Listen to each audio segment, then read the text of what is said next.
لله رب العالمين والصلاة والسلام على أشرف المرسلين سيدنا محمد بن عبد الله رسول الأمين وعلى آله وصحبه أجمعين.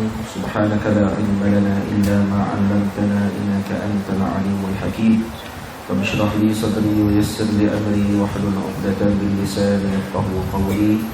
رب يسر ولا تعسر وبتمم بخير وبعد.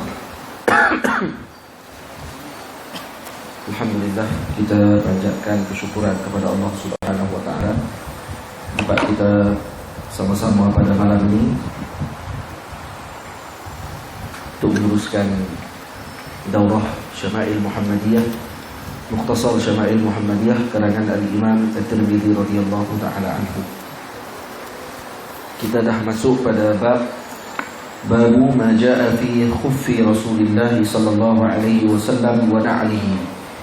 Bab pada menceritakan tentang khuf, iaitu kasut, bukan, bear stocking yang diperbuat daripada kulit ataupun suatu yang menutupi kaki yang dipakai oleh Nabi sallallahu alaihi wasallam. Wa na'lihi, dan juga capal Nabi sallallahu alaihi wasallam.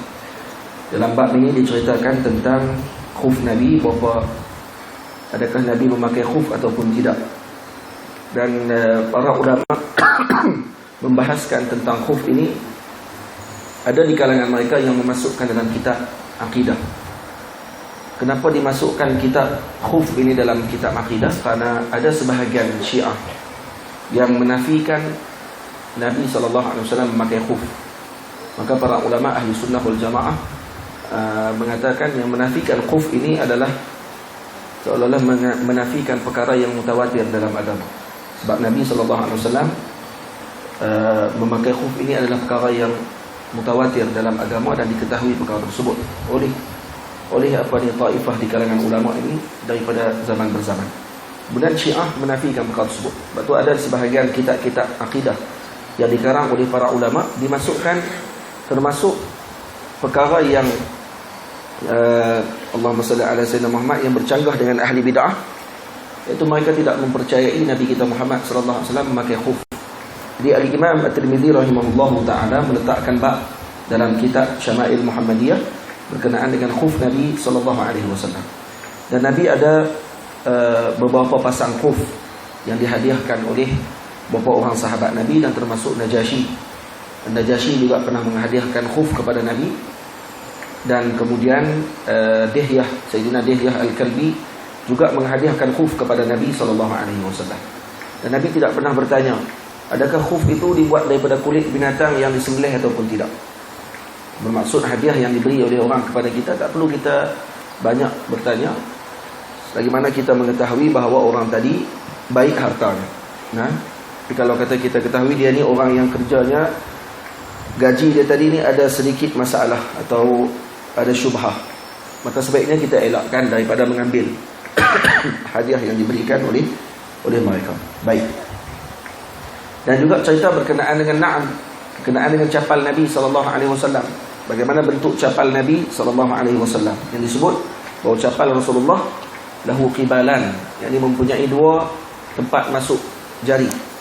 Itu yang pertama di antara ibu jari dengan jari telunjuk kaki, masukkan di celah-celah tu. Satu lagi di antara jari manis dengan jari tengah dan jari manis kaki. Jadi ada dua tempat masuk. Jadi begitu. Ada begitu. Ni begini. Jadi masuk begini. Di antara jari ibu jari kaki dengan jari telunjuk kaki satu. Kemudian di antara jari tengah dengan jari manis satu. Jadi gitu. Seperti yang kita tengok yang masyayikh ataupun sebahagian ulama yang memakai kasut yang capal Nabi kita Muhammad sallallahu alaihi wasallam. Dan ada orang mempertikaikan capal Rasulullah sallallahu alaihi wasallam dengan bentuk yang sedemikian. Agaknya yang menafikan perkara tersebut adalah orang yang jahil. Jahil sirah, jahil dengan bacaan para ulama, jahil terhadap kajian yang dilakukan oleh para a'immah yang terdahulu. Al-Imam Ja'far Kattani rahimahullah ada mengarang sebuah risalah tentang na'lir Rasul dan kelebihan kasut Nabi SAW, capal Nabi dibandingkan dengan perkara lain.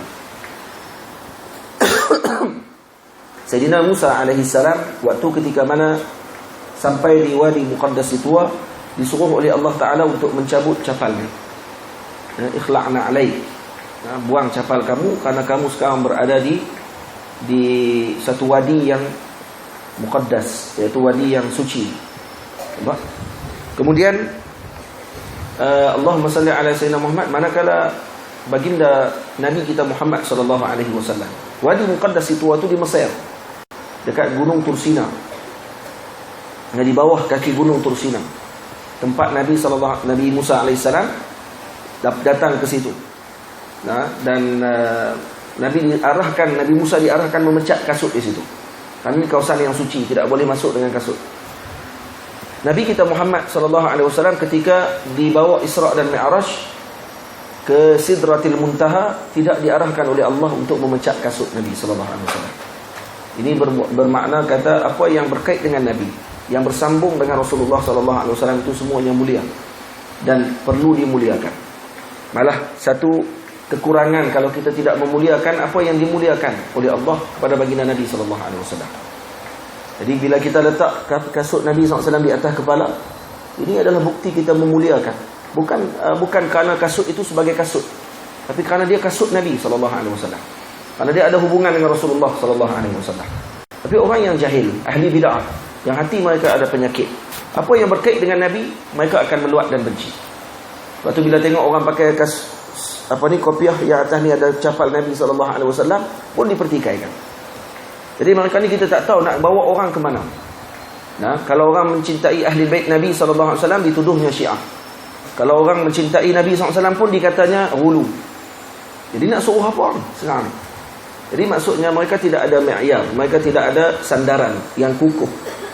Apa bawabit yang mengatakan kita tidak boleh mencintai satu kelompok di kalangan orang yang dicintai oleh Nabi SAW, dan apa hak yang sepatutnya kita cintai mereka, mereka tak ada nak bagi tahu. Kenapa? Apa? Karena mereka tidak ada ilmu tentang perkara tersebut. Dan kerana cinta ini tidak ada mi'yar, tidak ada hadnya. Cinta mana boleh ada dia punya penghujung cinta tersebut. Boleh faham tak? Cuma kita tidak mengatakan Nabi SAW itu Tuhan. Itu yang hulu. Kalau mengatakan Nabi Tuhan, Nabi anak Tuhan, itu baru hulu, berlebih-lebihan. Adakah umat Nabi SAW yang mengatakan sedemikian? Tak ada seorang pun kata macam tu. Kita mencintai ahli bait Nabi SAW, ahli keluarga Rasulullah, itu kerana Rasulullah mencintai mereka. Jadi mencintai ahli bait bermaksud kita mencintai Rasulullah SAW. Karena Nabi mengatakan siapa yang membenci ahli baitku, maka dia membenci aku, kata Nabi. Jadi berkait dengan Rasulullah juga. Kita tak boleh lagi takut berlebih-lebihan. Berlebih-lebihan di sampai tahap mana? Adakah sampai kita menganggap bahawa ahli bait Nabi SAW tidak melakukan mereka juga Tuhan? Tak ada seorang pun kata macam tu. Jadi ini tuan-tuan kena tengok baliklah. Pandangan-pandangan orang yang sebut macam ni, biasanya mereka ni adalah juhala. Di kalangan juhala, walau pangkat mereka tinggi macam mana sekali. Jadi jangan tertipu dengan pangkat, tapi lihat dengan apa yang mereka cakap dan tengok dengan apa yang mereka bawa. Baik. Baca.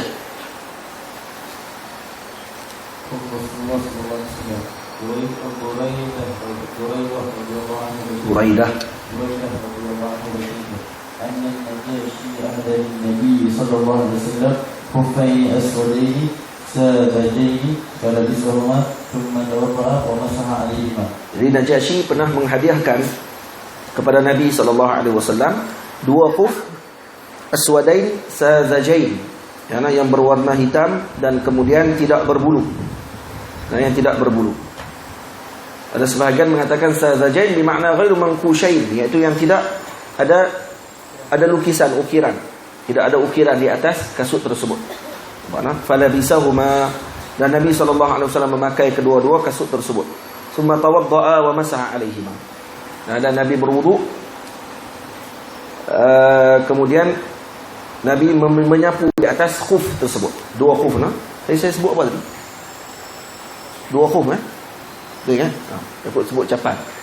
Dua khuf.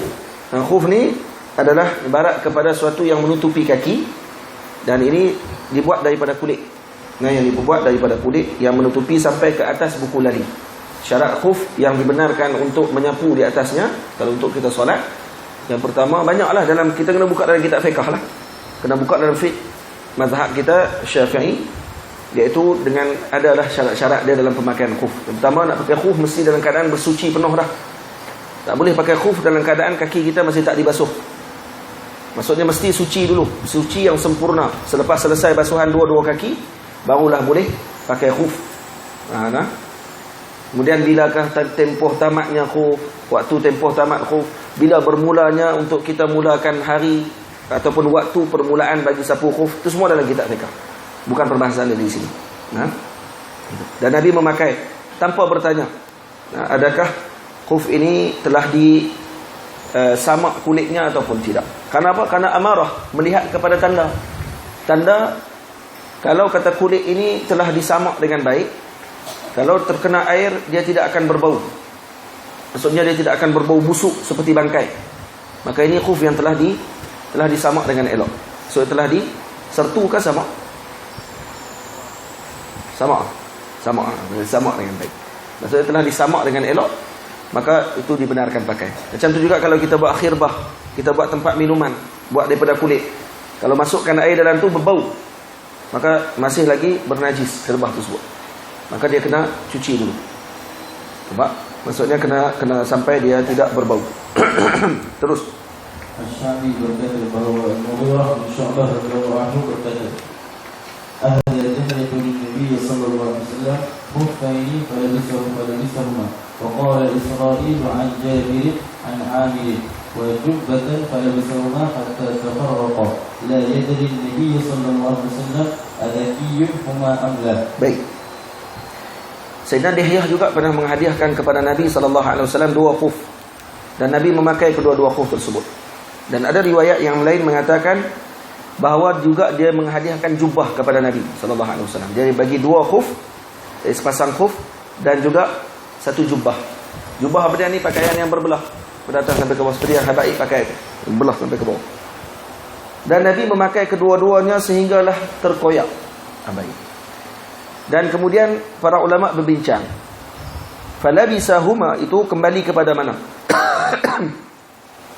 Adakah huma itu kembali kepada kedua-dua, iaitu khuf dan jubah, ataupun Nabi memakai kedua-duanya sehingga koyak, iaitu kedua-dua khuf. Ini kedua-dua belah khuf itu dipakai oleh Nabi sehingga koyak. Jadi kata ulama boleh ditanggung kepada dua-dua. Itu dengan makna Nabi SAW ni orang yang cukup qanaah, memakai sampailah barang itu lusuh. Kasut, khuf yang diberi hadiah, dan juga jubah yang diberi hadiah. Sebahagian lagi mengatakan huma tadi kembali kepada 2 khuf. Jadi Nabi memakai 2 khuf itu sampai terkoyak kedua-dua khuf. Dan kemudian disebut la yadri nabiyyu sallallahu alaihi wasallam azakiyun huma am la. Ini seolah-olah isyarat bahawa huma itu kembali kepada 2 khuf. Seolah begitu. Jadi Nabi tidak mengetahui, ataupun Nabi tidak bertanya kepada orang yang memberi hadiah kepada Nabi tersebut, iaitu Sayyidina Dihyah, adakah kulit binatang itu daripada yang disembelih ataupun tidak. Bila disembelih itu maksudnya suci ataupun tidak. Terus Ibnu Abbas radhiyallahu anhu berkata, "Kana Nabi Rasulullah sallallahu alaihi wasallam ibadani mutannan syirakuhuma." Baik, bagi Nabi sallallahu alaihi wasallam ada capan yang dipakai oleh Nabi yang seperti yang saya sebutkan tadi, mempunyai 2 tempat masuk jari kaki, dan musannan syirakuhuma. Dan kemudian dia punya tempat masuk tu ada 2, itu maksudnya. Ibadan musannan syirakuhuma. Terus Tahman radhiyallahu anhu berkata, "Akhraja ilaina Anas bin Malik ta'lihi gardawaini lahumā qibalani wa haddathani thabitun ba'du an Anas annahuma kanata na'ala Nabi sallallahu alaihi wasallam."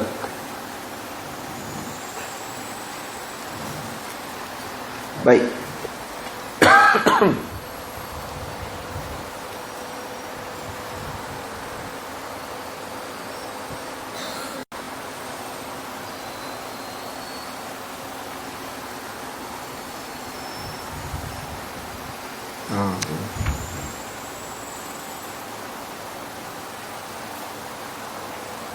Baik. Mana? Okey.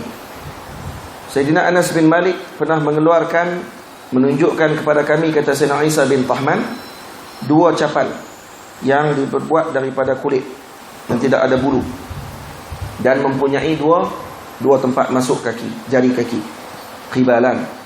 Dan kata Sayyidina Thabit radhiyallahu anhu, selepas Sayyidina Anas keluarkan kasut tersebut, mengatakan itulah kasut Nabi sallallahu alaihi wasallam. Terus Sampai Jubair bertanya kepada Ibn Umar radhiyallahu anhu, saya lihat kamu pakai capal siptiyah, ini capal kulit yang tidak berbulu. Selanjutnya Ibn Umar radhiyallahu anhu berkata, inni ra'aitu Rasulullah sallallahu alaihi wasallam yalbasu al-ni'ala allati laysa fiha sya'run wa yatawaddau fiha fa ana uhibbu an albasaha. Jadi kata Ubaid bin Juraish bertanya kepada Sayyidina Ibnu Umar, aku melihat kamu memakai capal yang tidak ada bulu, sibtiyah. Jadi aku melihat, kata dia, kenapa kamu selalu suka pakai capal yang begitu? Maka Sayyidina Sayyidina Ibnu Umar radhiyallahu anhu, Abdullah bin Umar mengatakan, aku melihat Rasulullah sallallahu alaihi wasallam memakai capal yang tidak ada bulu, dan Nabi berwuduk dengan menggunakan capal tersebut, dan aku menyukai untuk memakai capal itu. Baik berwuduk menggunakan capal, ini ihtimal. Kata ulama, dengan maksud Nabi berwuduk kemudian Nabi menyarungkan kaki di capal Nabi, bukannya membasuh kaki sekali dengan capal.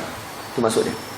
Kerana dikenali Nabi sallallahu alaihi wasallam adalah orang yang sangat menjaga harta Nabi sallallahu alaihi wasallam, walaupun perkara yang kecil dijaga oleh Nabi sallallahu alaihi wasallam. So kalau kena air selalu boleh jadi rosak. Terus. Dan boleh jadi yatawadda fiha, dengan makna Nabi membasuh kaki sekali dengan capal tersebut, boleh jadi. Jadi ada 2 ihtimal makna. Terus Amr bin Hurayth radhiyallahu anhu berkata, ra'aitu Rasulullah sallallahu alaihi wasallam yusalli fi na'alihi maqsufatain. Jadi Nabi sallallahu alaihi wasallam menunaikan salat dengan memakai 2 na'lain maqsufatain. Iaitu macam mana na'lain maqsufatain ni? Ini taq ala taq. Taq ala taq ni dia punya atas dia tu bersilang-silang. Pernah tengok ada kasut capal yang dia bersilang-silang. Jadi kasut Nabi banyak. Ada yang jenisnya masukkan jari dengan 2. Ada yang dia punya atas itu bersilang gitu. Ada yang begitu. Terus Abu Hurairah radhiyallahu anhu berkata bahawa Rasulullah sallallahu alaihi wasallam, dan di sini dalil Nabi memakai 2 capal ketika solat, dengan syarat 2 capal tersebut kalau nak pakai mestilah suci. Tidak ada masalah memakai kasut ketika solat dengan syarat kasut itu suci. Jadi kalau kasut bawahnya tu ada najis, tidak boleh, kerana dia bersambung dengan kita. Sambung akan menyebabkan kita bersambung dengan najis dan batal solat kita.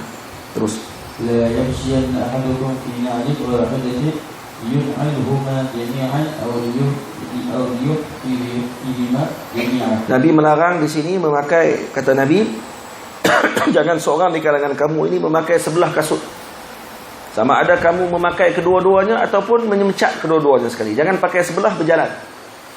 Kata Imam Bajuri radhiyallahu anhu, kalau pakai sebelah untuk kita tunggu kasut yang sebelah lagi, tak apa, tak ada masalah. Tunggu pakai sebelah, lepas tu duduk pijak kaki, tunggu kasut lain, kok nampak kasut. Tu tak apa. Tapi kalau pakai kasut sebelah, jalan balik rumah, yang tu tak boleh. Yang tu tidak dibenarkan. Karena apa? Karena tidak cantik, tidak elok pada pandangan. Innallaha jamilun yuhibbul jamal. Allah itu cantik, maka Allah menyukakan kecantikan. Maka benda tak cantik, tidak ada sempurna dia punya pemakaian tersebut. Ini dalil Nabi SAW menyuruh untuk umat Nabi menjaga penampilan. Jangan dihina diri. Itu maksudnya. Terus Jabir radhiyallahu anhu berkata, anna Nabi sallallahu alaihi wasallam an yakula ya'mal rajula fi shimalihi aw yamshi fi na'lin wahidatin. Nabi sallallahu alaihi wasallam melarang seorang itu makan dengan tangan kiri. Larangan di sini larangan makruh. Dan juga berjalan dengan menggunakan sebelah kasut. Jadi maksudnya dalam bab ini Imam Tirmizi memasukkan sekali bukan hanya cerita berkenaan dengan kasut, tetapi adab sekali. Termasuk dengan adab memakai kasut. Itu jangan pakai kasut sebelah. Lepas tu kalau kasut pula janganlah warna lain-lain. Masuk sekali lah. Maksudnya tidak ada keterampilan. Tapi orang zaman lah ni trend kadang-kadang. Kasut sebelah lain warna ni dia jadi trend pula. Demai trend orang pakai kasut sebelah lain. Semua pakai kasut sebelah lain. Tunggulah seorang artis buat, insya-Allah tak buat. Kenapa ulama tak buat macam tu? Ulama tak akan pakai kasut macam tu. Takkan tok guru nak pakai kasut sebelah lain. Kan? Warna lain-lain pakai berjalan depan orang. Tak boleh. Maka yang pakai ni biasanya orang yang kurang lah dalam bab-bab macam tu. Bab akhlak dan adab ni, maka dipakai, maka orang ikut. Khususnya artis Korea lainnya orang pakai ikut habis. Jadi idola mereka Korea. Maka bangkit daripada kubur nanti, dicarilah orang Korea tu. Nah, kok boleh tarik masuk syurga. Nah. Betul. Abu Hurairah radhiyallahu anhu menceritakan, sesungguhnya Nabi sallallahu alaihi wasallam bersabda, "Idza ta'ala ahadukum falyabda' bi yaminihi, wa idza naza'a falyabda' bi shimalihi." Kalau kamu mencabut kasut, maka mulakan. Kalau kamu memakai, mulakan dengan kanan. Kalau kamu memecat kasut, mulakan dengan sebelah kiri. Faltakunil yaminu awwalahuma tun'an wa akhirahuma tunza'. Jadikan yang kanan itu yang pertama kamu pakai dan yang terakhir kamu cabut. Wa anhu qala, yani an Abi Hurairah radhiyallahu anhu qala, kana li na'li Rasulillah sallallahu alaihi wasallam qibalan wa Abi Bakr wa Umar radhiyallahu anhuma wa awwalu man 'aqada 'aqdan wahida Utsman radhiyallahu anhu. Rasulullah memakai kasut yang mempunyai dua tempat masuk ke jari kaki. Nah, dua dia punya panggil apa itu? Apa dia panggil itu? Tempat masuk tu? Tak tahu noh. Kita panggil apa? Tali lah. Ini tali lah. Nah. Tali lah. Tak apalah. Dua tali tempat masuk celah-celah jari kaki itu. Sayyidina Abu Bakar, Sayyidina Umar juga memakai kasut yang sama seperti Nabi sallallahu alaihi wasallam. Karena ittiba' Nabi sallallahu alaihi wasallam. Sayyidina Utsman yang mula-mula membuat kasut capal seperti yang kita duk pakai. Iaitu hanya ada satu jari tempat kita masuk. Kenapa Sayyidina Utsman buat begitu? Kerana ni fiqh Sayyidina Utsman ingin mengajar kepada umat bahawa orang waktu tu dah masuk Islam ramai. Takut nanti bila melihat Sayyidina Utsman pakai begitu, maka ini takut ini adalah wajib pakai kasut macam ni, tak boleh pakai macam lain. Maka Sayyidina Utsman ingin menunjukkan bahawa ini dalam bab adiyat, tahsiniyat, dan perkara yang kecantikan, penampilan dan sebagainya, tidak ada masalah untuk kamu pakai walaupun satu yang boleh masuk satu jari saja. Maka Sayyidina Utsman yang mula melakukan kasut dengan satu jari. Dan adakah itu termasuk sunnah yang baik? Ya, kerana Nabi sebut dalam hadis, "Alaikum bisunnati wa sunnati khulafa ar-rasyidin al-mahdiyyin min ba'di." Maka Sayyidina Utsman termasuk khulafa ar-rasyidin al-mahdiyyin. Maka ikuti sunnahnya juga termasuk sunnah Nabi kita Muhammad sallallahu alaihi wasallam. Babu ma jaa fi qatami Rasulillah sallallahu alaihi wasallam wa takhattumihi. Nah, bab yang datang pada menceritakan tentang khatami Rasulillah, cincin Rasulullah, dan juga bagaimana Nabi memakai cincin.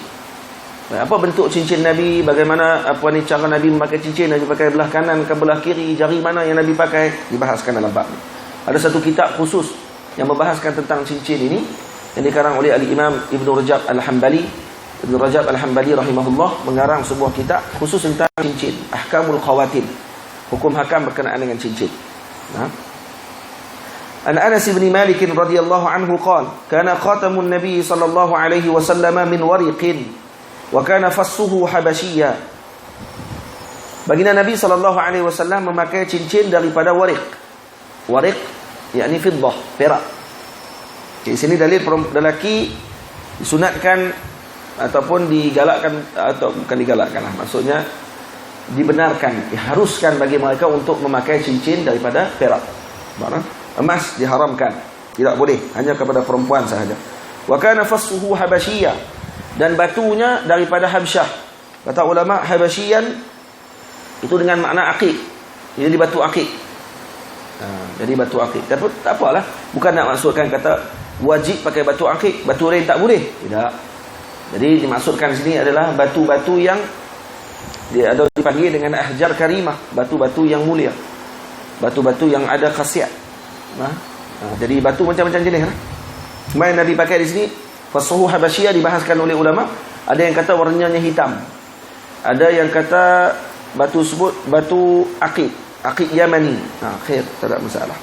Aqiq Habsyah, aqiq Habsyah sama dengan aqiq Yamani lah, lebih kurang. An Ibni Umar radhiyallahu ta'ala anhuma anna an-nabiy sallallahu alaihi wasallam ittakhadha khataman min fiddatin fakana yakhtimu bihi wa la yalbasuhu. Nabi sallallahu alaihi wasallam sesungguhnya telah mengambil cincin daripada perak, dan kemudian Nabi sallallahu alaihi wasallam menggunakan untuk cop, Nabi tidak memakainya. Maksudnya di sini dalil Nabi ada banyak cincin. Ada cincin yang Nabi pakai dan ada cincin yang Nabi gunakan untuk cop.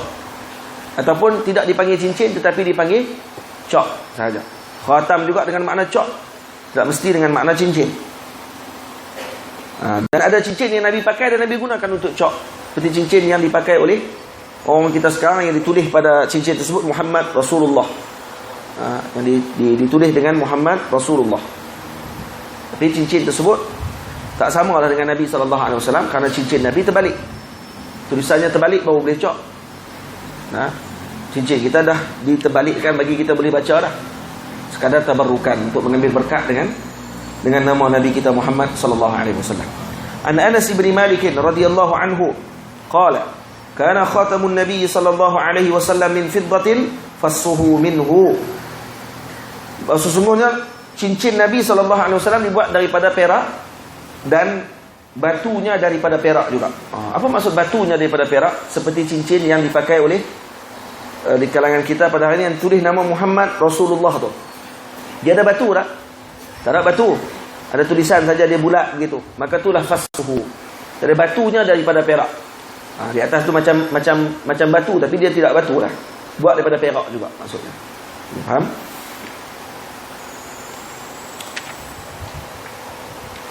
Jadi cincin Nabi ada yang dicop, ada yang ada batu, dan ada yang tidak ada batu, iaitu yang sama dan ditulis. Wa anhu qala lamma arada Rasulullah sallallahu alaihi wasallam an yaktuba ila al-ajami qila lahu. Bila mana Rasulullah berkehendak untuk menulis surat kepada Ajam, Herakla Hercules, iaitu Kaisar Rom yang memerintah kerajaan Rom, Kaisar Kisra, iaitu kerajaan Parsi, Iran sekarang. Kemudian kerajaan Habsyah yang dipimpin oleh Najasyi, Tubak dan sebagainya dipimpin oleh raja-raja pada zaman tersebut. Maka bila Nabi nak utus surat kepada mereka untuk ajak mereka masuk Islam, maka ada orang berkata kepada Nabi, innal ajama la yaqbaluna illa kitaban alaihi khatamun. Sesungguhnya orang Ajam tidak akan menerima surat yang tidak ada cop. Dia nak surat tapi kena ada cop surat tadi, baru rasmi daripada suatu kerajaan. Ka'anni anzuru nafassana khatama. Maka Nabi menyuruh untuk membuat cincin ataupun membuat cop tersebut. Ka'anni anzuru ila bayadihi fi kaffihi. Kata Sayyidina Anas, bila Nabi memakai cincin tersebut, seolah-olah kata Sayyidina Anas, aku melihat putihnya jari Nabi.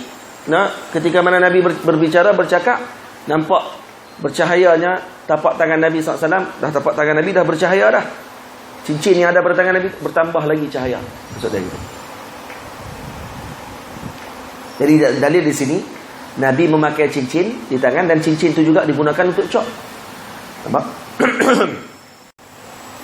Wa anhu qala, daripada Sayyidina Anas juga mengatakan, kana naqshu khatami Rasulillah sallallahu alaihi wasallam Muhammadun satrun wa rasulu satrun wallahu satrun. Tulisan pada cincin Nabi ada 3. Muhammad satu baris, Allah satu baris, Rasul satu baris, Allah satu baris. Yang seperti kita tengoklah, Muhammad diletakkan di bawah, Rasul, Allah di atas. Ta'adduban ma Bismillahil A'zam, beradab dengan nama Allah yang agung. Cincin itu jangan dibawa masuk dalam tandas. Makruh hukumnya. Kalau kata berniat untuk menghina, haram hukumnya, dan boleh hukum kepada jatuh iman kita. Kalau niat untuk menghina. Jika bukan niat menghina, kita bawa masuk, hukumnya makruh. Elakkan. Kerana tempat tu najis, takut terkena najis nama Nabi SAW. Tapi kalau nama kamu, silakan, tak ada masalah. Cincin tu kita buh nama kita, Muhammad juga. Jadi kita tanya, ni Muhammad mana ni? Muhammad Rasulullah? Tak. Muhammad ana Muhammad. Tak. Fadhal. Masuk, tak ada masalah. Masuk dalam tandas pun tak apa. Sebaiknya diletak di mana cincin? Sebaiknya letak dalam poket, letakkan dalam beg, letakkan dalam kita punya sarung dan sebagainya, kita letak simpan kalau nak masuk dalam tandas. Saya jumpa dalam kitab Siratul Mustaqim karangan Syekh.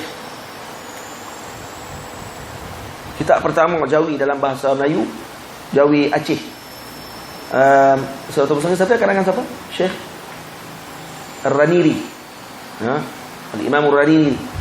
Ini kitab ni dah berapa ratus tahun yang lepas. Ini antara kitab Jawi yang pertama dalam alam Melayu. Jadi kitab tu telah ditakikkan ataupun ditahqiq oleh Syekh Abdul Samad, Syekh Arsyad Banjari. Keluarlah kitab Sabil Al-Muhtadin.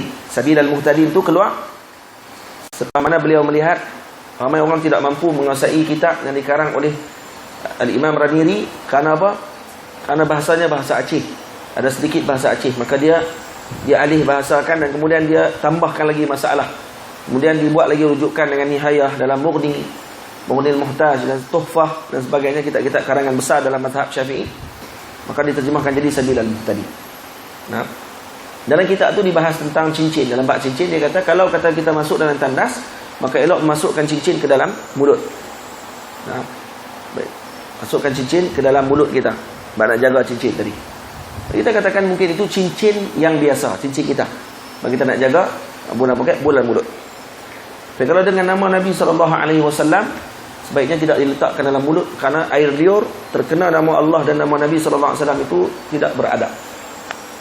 Walaupun air liur tidak najis, tetapi khadir, kerana air liur kita, bukan air liur para salihin, air liur kita, atau yang berkait dengan hak diri dia pun kita akan kita menganggap yang pada diri kita ni pun khadir. Tak ada orang ludah dalam cawan kemudian dia minum air liur dia sendiri, ada? Baik. Wahabi duk main saya. Dia pun duk pemain saya. Saya pernah cerita di sini dulu. Tak apa, rakaman ni jangan disebarkan. Saya cerita dengan muhibbin saja. Orang yang duduk di sini saya cukuplah. Tak perlu disebarkan yang ni. Tak perlu masuk dalam Facebook yang ni. Tak perlu masuk dalam YouTube yang ni. Saya pesan semua. Sebab malah nak bincang panjang. Saya pernah cerita di sini. Kata Syekh Muhammad Ibrahim Abdul Ba'is Al-Kitani. Saya kata dekat beliau. Kata, ni saya bertemu dengan dia, saya seorang-seorang dengan dia dalam bilik pada waktu tersebut. Lepas habis kelas pengajian di Masjid Mainak Syarqi di Iskandariah. Syekh masuk dalam bilik rehat, saya ikut Syekh masuk sekali. Kemudian saya minta Syekh doakan saya. Syekh pun pegang dada saya dan Syekh doakan. Kemudian saya kata dekat Syekh, saya teringin nak sebahagian daripada badan Syekh, dalam badan Syekh itu ada dekat saya. Kemudian Syekh pun ludah. Bukan Syekh ludah, Syekh ambil air liur Syekh dan kemudian Syekh masukkan dalam mulut saya. Saya cerita yang tu saja. Mereka pemain sampai sekarang. Seolah-olah macam mereka kata, ni minum air liur Syekh. Seolah kata Syekh ludah dalam cawan segelas, lepas tu saya minum air liur Syekh. Ni orang panggil penipu. Faham tak? Saya serta yang lain, hang sebut yang lain.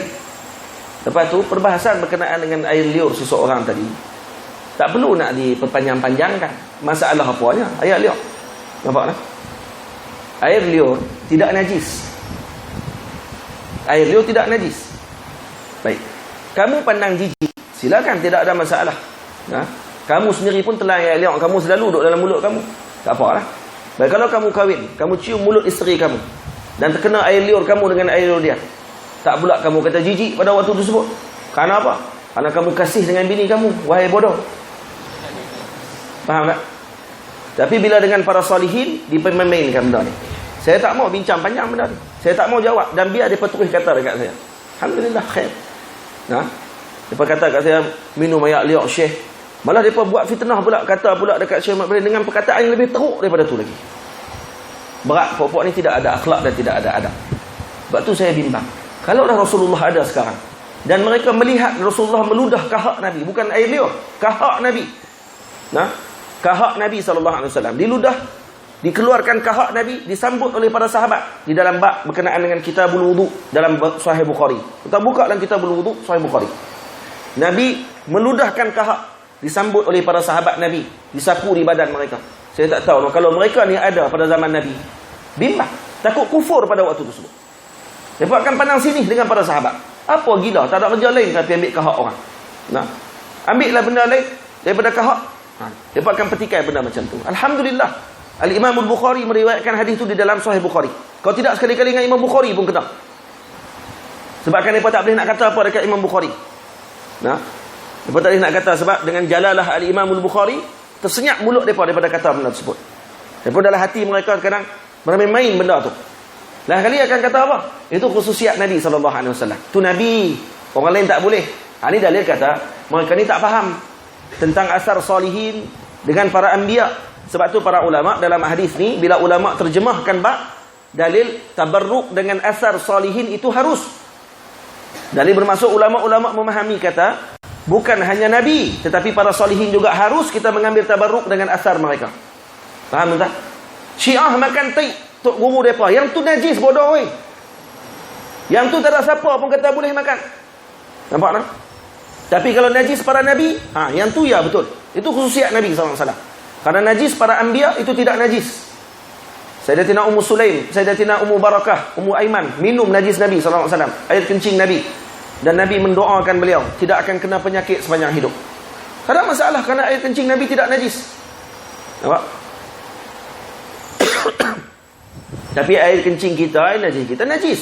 Tapi air liur tidak ada orang khilaf. Masalah air liur semua tidak kata najis. Melainkan bercampur dengan darah dan sebagainya. Kalau kata darah gigi apa semua ni, hang tengok ke darah Syekh gigi Syekh berdarah ke apa ke semua.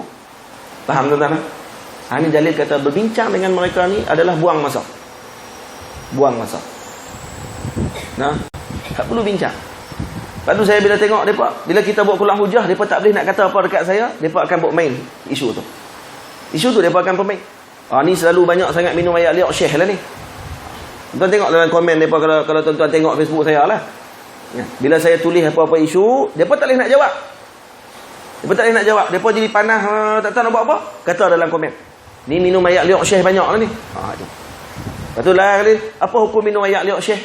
Dia saja-saja nak perli saya. Saya gelak saya tengok tuan. Bodoh lah budak ni. Nah.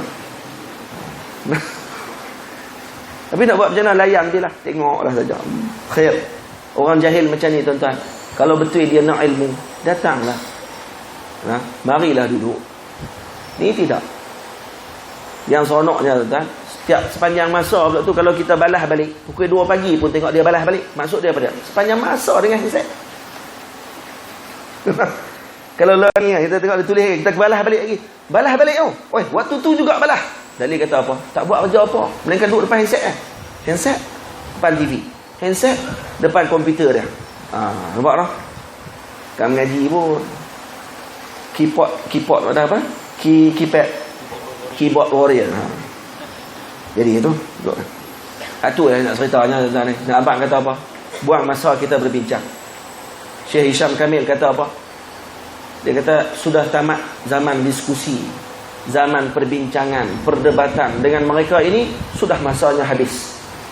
Karena daripada dulu lagi ulama dah bincang. Sekarang masa membina generasi, kata beliau. Kita bina generasi, buat kerja kita. Tak perlu nak sibukkan masa kita dengan menjawab apa yang mereka kata. Kita terang kepada umat, buat majlis macam ni. Lagi kata, lagi kita buat daurah. Lagi kata, lagi kita mengajak. Lagi kata, lagi kita melompat, lagi baca kitab. Lagi mereka nak bid'ah kita, lagi kita buka kitab macam mana nak jawab persoalan bid'ah. Lah kali mereka penin seorang-seorang duk mengelupak mampu. Nampak tak? Gitu. Tapi kalau buat perdebatan, buat perbincangan, sebenarnya bukan buat apa pun. Dia buat tu semata-mata untuk nak cari salah kita. Dia nak tengok zallat kita dalam ucapan kita. Kalau kita cakap kerah sikit, dia kata kita kasar. Dia ni emosi, tak boleh bincang dengan dia. Kok tu pula dia kona. Kalau pun menang dengan 1000 dalil. Kalau kata kita tak boleh jawab, dia kona pula. Tengok kata hebat sangat, berdegar-degar cakap, rupanya tak boleh jawab. Kan saya dah cerita kan tuan-tuan. Saya pernah cerita kan? Cerita tak lagi? Saya cerita kot. Tak cerita lagi ke? Cerita apa? Saya pun tak abang saya cerita apa. Tuan-tuan kata tak dah. Saya cerita di masjid di Mak Tafiz Ridwan, kalau tak silap saya kot, pasal berdebat di antara Sa'lab dengan Himar. Saya cerita di masjid kan. Ni ada yang mungkin ada yang tak dengar lagi. Ini Ustaz Luqman, kawan saya, dia ada buat blog dalam Facebook dia. Satu petikan cerita di antara musang dengan keldai. Musang dengan keldai berdebat tentang warna daun bersim. Tahu bersim? Bersim ni sejenis daun yang ada di Mesir. Daun ini diberi makan kepada binatang untuk keluar susu banyak. Jadi bila musang dengan himar, dengan keldai ini berdebat, himar kata daun bersim warnanya kuning. Musang kata mana kuning, hijau lah. Kelai tak puas hati, pergi jumpa dengan Raja Singa, Raja Rimba Singa. Pergi jumpa dengan Raja Singa pun nak adili. Singa tanya, ni apa yang masalah ni? Masalah dia daun bersim ni kuning ke hijau? Himar kata kuning, aku kata hijau. Baik, akhirnya dijatuhkan hukuman. Musang dipenjarakan sebulan. Nampak tak? Keldai menang. Tak puas hati musang. Keldai pun kena lepas. Dia pula kena tangkap. Kok mana ni, dia kata. Wahai Raja, dia kata, wahai Raja Singa, saya pelik dengan kamu, dia kata. Yang betul ingat saya. Kenapa pula menangnya ke keldai tu? Kata Raja Singa, ya betul, kamu betul. Tapi salahnya kamu berdebat dengan himar tu. Tu ya. Nah, yang kesalahan kamu ni bukan masalah kamu jawab kata, bukan masalah perdebatan tadi tak, bukan masalah daun tu warna apa tu. Yang salah kamu dah ni, kamu berdebat dengan keldai. Tu kesalahan paling besar ni. Tak perlu berdebat dengan keldai, bodoh. Sebab keldai dah bodoh lah. Berdebat dengan bodoh, kamu pun sama naik bodoh juga. Sebab tu kamu kena penjara. Sebab apa? Sebab berdebat dengan orang bodoh. Faham tak? Bukanlah kita nak kata puan tu himar. Tidak. Cuma kita nak katakan buang masa. Faham tak?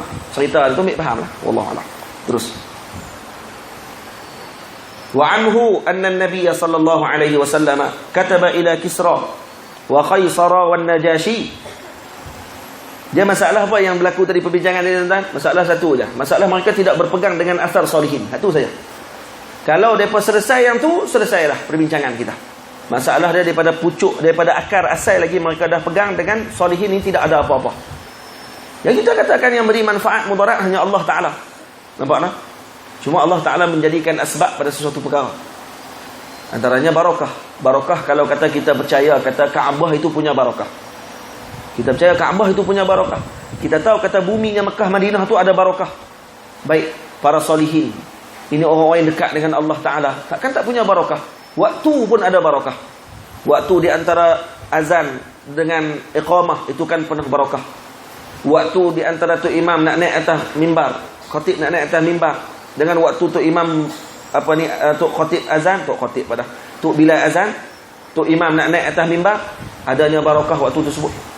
Waktu hari Jumaat, hari yang barakah. Tahu? Tengok-tengok orang soleh tak ada barakah. Ni apa kebodohan apa ni?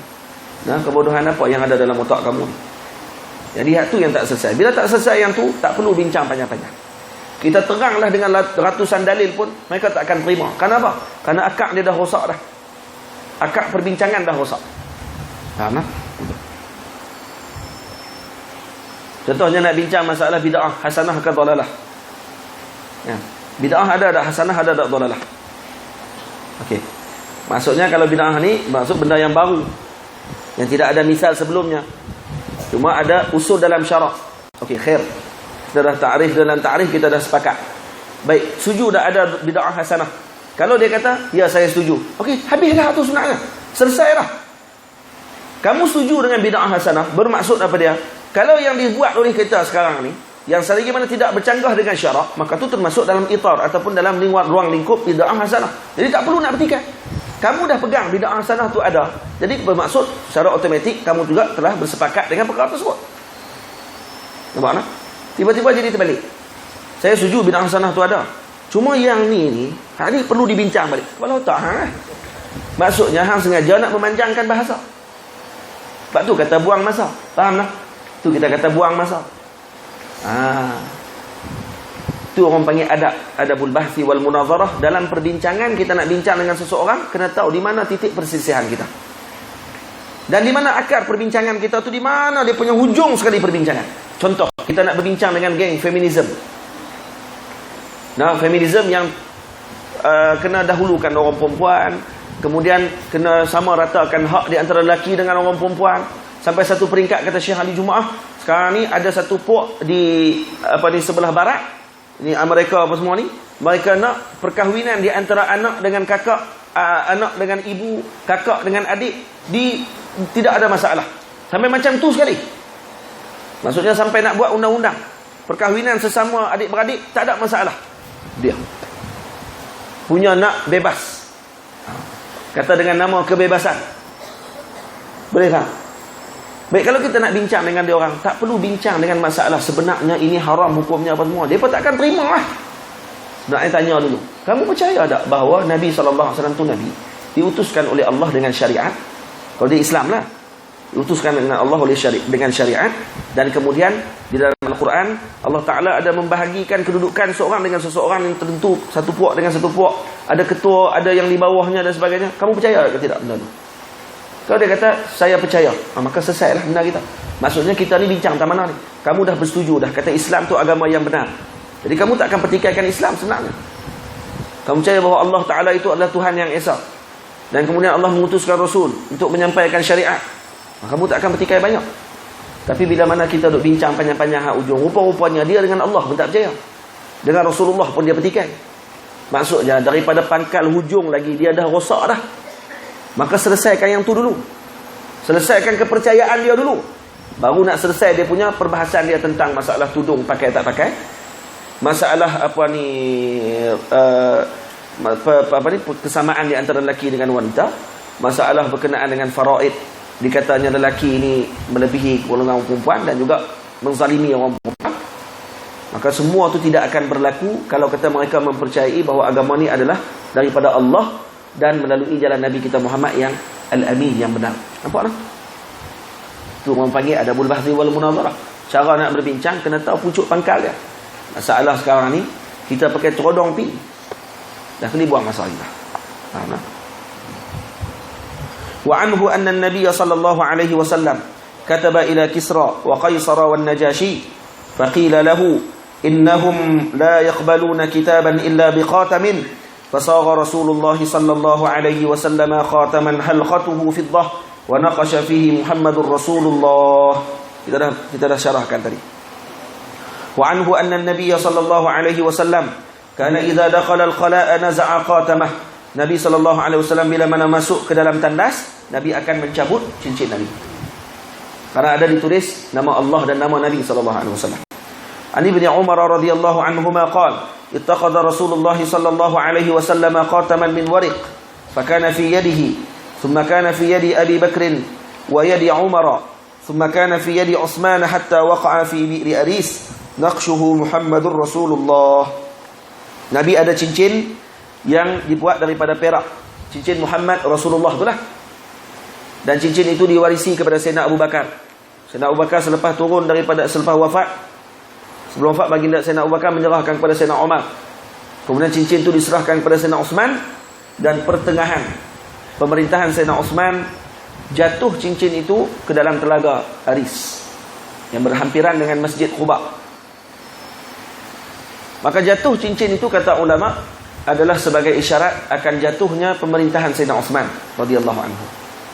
Sayyidina Uthman bukan buat saja, bukan biarkan saja cincin itu hilang, terjatuh. Bukan sengaja dijatuhkan, terjatuh. Terjatuh itu dijatuhkan oleh Mu'aiqib. Mu'aiqib yang terjatuhkan cincin itu ke dalam telaga Aris. Maka Sayyidina Uthman mengarahkan untuk dikorek telaga Aris. Selam ambil balik, tak jumpa dah, cincin tadi hilang terus. Maka itu isyarat, kata ulama, seolah-olah cincin Nabi ini juga ada sir. Cincin Nabi SAW juga ada rahsia, seperti cincin Nabi Sulaiman AS. Seperti cincin Nabi Sulaiman. Nampak? Jadi maksudnya cincin itu diwarisi daripada zaman ke zaman. An Ali ibn Abi Talib radhiyallahu ta'ala anhu wa karramallahu wajhahu wa alaihi salam anna an-nabiy sallallahu alaihi wasallam kana yalbasu qatamahu fi yaminih. Baginda Nabi sallallahu alaihi wasallam memakai cincin di tangan kanan Nabi. Di mana jari mana yang Nabi pakai? Di khinsar, jari kelingking Nabi sallallahu alaihi wasallam. Jadi ada dua jari yang kita sunat pakai, jari ini dan juga jari tengah, jari manis. 3 jari lagi makruh hukumnya pakai. 3 jari ini makruh, karena ini dipakai oleh kaum Saddam, kaum Nabi Lut. Dia pakai cincin jari 3 ni. Nampak tak? Orang perempuan tidak ada masalah. Yang makruhnya orang lelaki. Sebab orang perempuan sya'nuhunna zina. Karena mereka ni suka berhias. Maka mereka nak pakai cincin kat mana pun tak apa. Buka hidung pun boleh. Buatlah tengok cerita di Luali ke. Dia berkenan nak tiru kajul, dia pun bubuh kat hidung. Tak ada masalah. Dia bukan kira adat lah, saya kata ni kira adat Hindu, man tashabbaha biqaumin fahuwa minhum. Mana ada. Ada pula nak pergi guna hadis tu untuk nak tuduh orang perempuan buh cincin dekat hidung. Buh kat telinga, penuh telinga cincin. Cincin pula dah. Subang penuh telinga. Silakan, tidak ada masalah. Kalau pulun nak pakai sangat macam tu. Buh kat tengkok boleh pakai. Gelang, apa ni, orang panggil apa ni? Rantai. Cincin nak pakai kat ibu jari kaki pun boleh. Orang perempuan lah ni, orang perempuan. Tapi mereka pakai kan macam tu. Mereka tak pakai lah macam tu. Kita kata boleh. Sebab mereka ni berhias. Untuk perhiasan mereka. Di kaki, nak pakai gelang kaki. Silakan, tidak ada masalah. Itu untuk suami lah kalau ada loceng. Kalau tak ada loceng tak apa lah. Loceng untuk suami saja. Suami balik rumah, tengok gelak rumah. Lepas tu dia pun lari. Oh, laki poligan. Dia tengok kucing. Tengkok kucingnya. Buh loceng. Baik. Faham?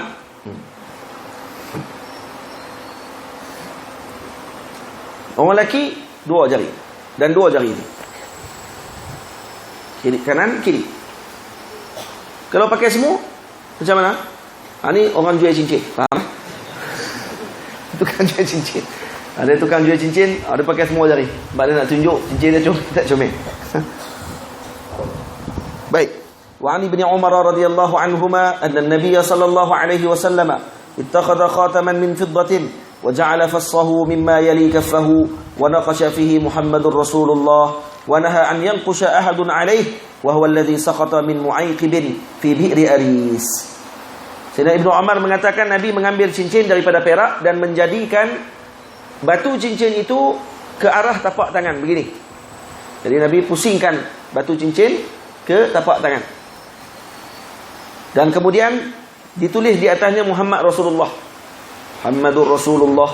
Dan Nabi melarang untuk seseorang mengambil cincin yang berukiran seperti itu, seperti Nabi SAW. Nabi melarang. Baik, apakah maksud larangan sini bermakna sampai ke akhir zaman? Ataupun hanya pada zaman Nabi SAW?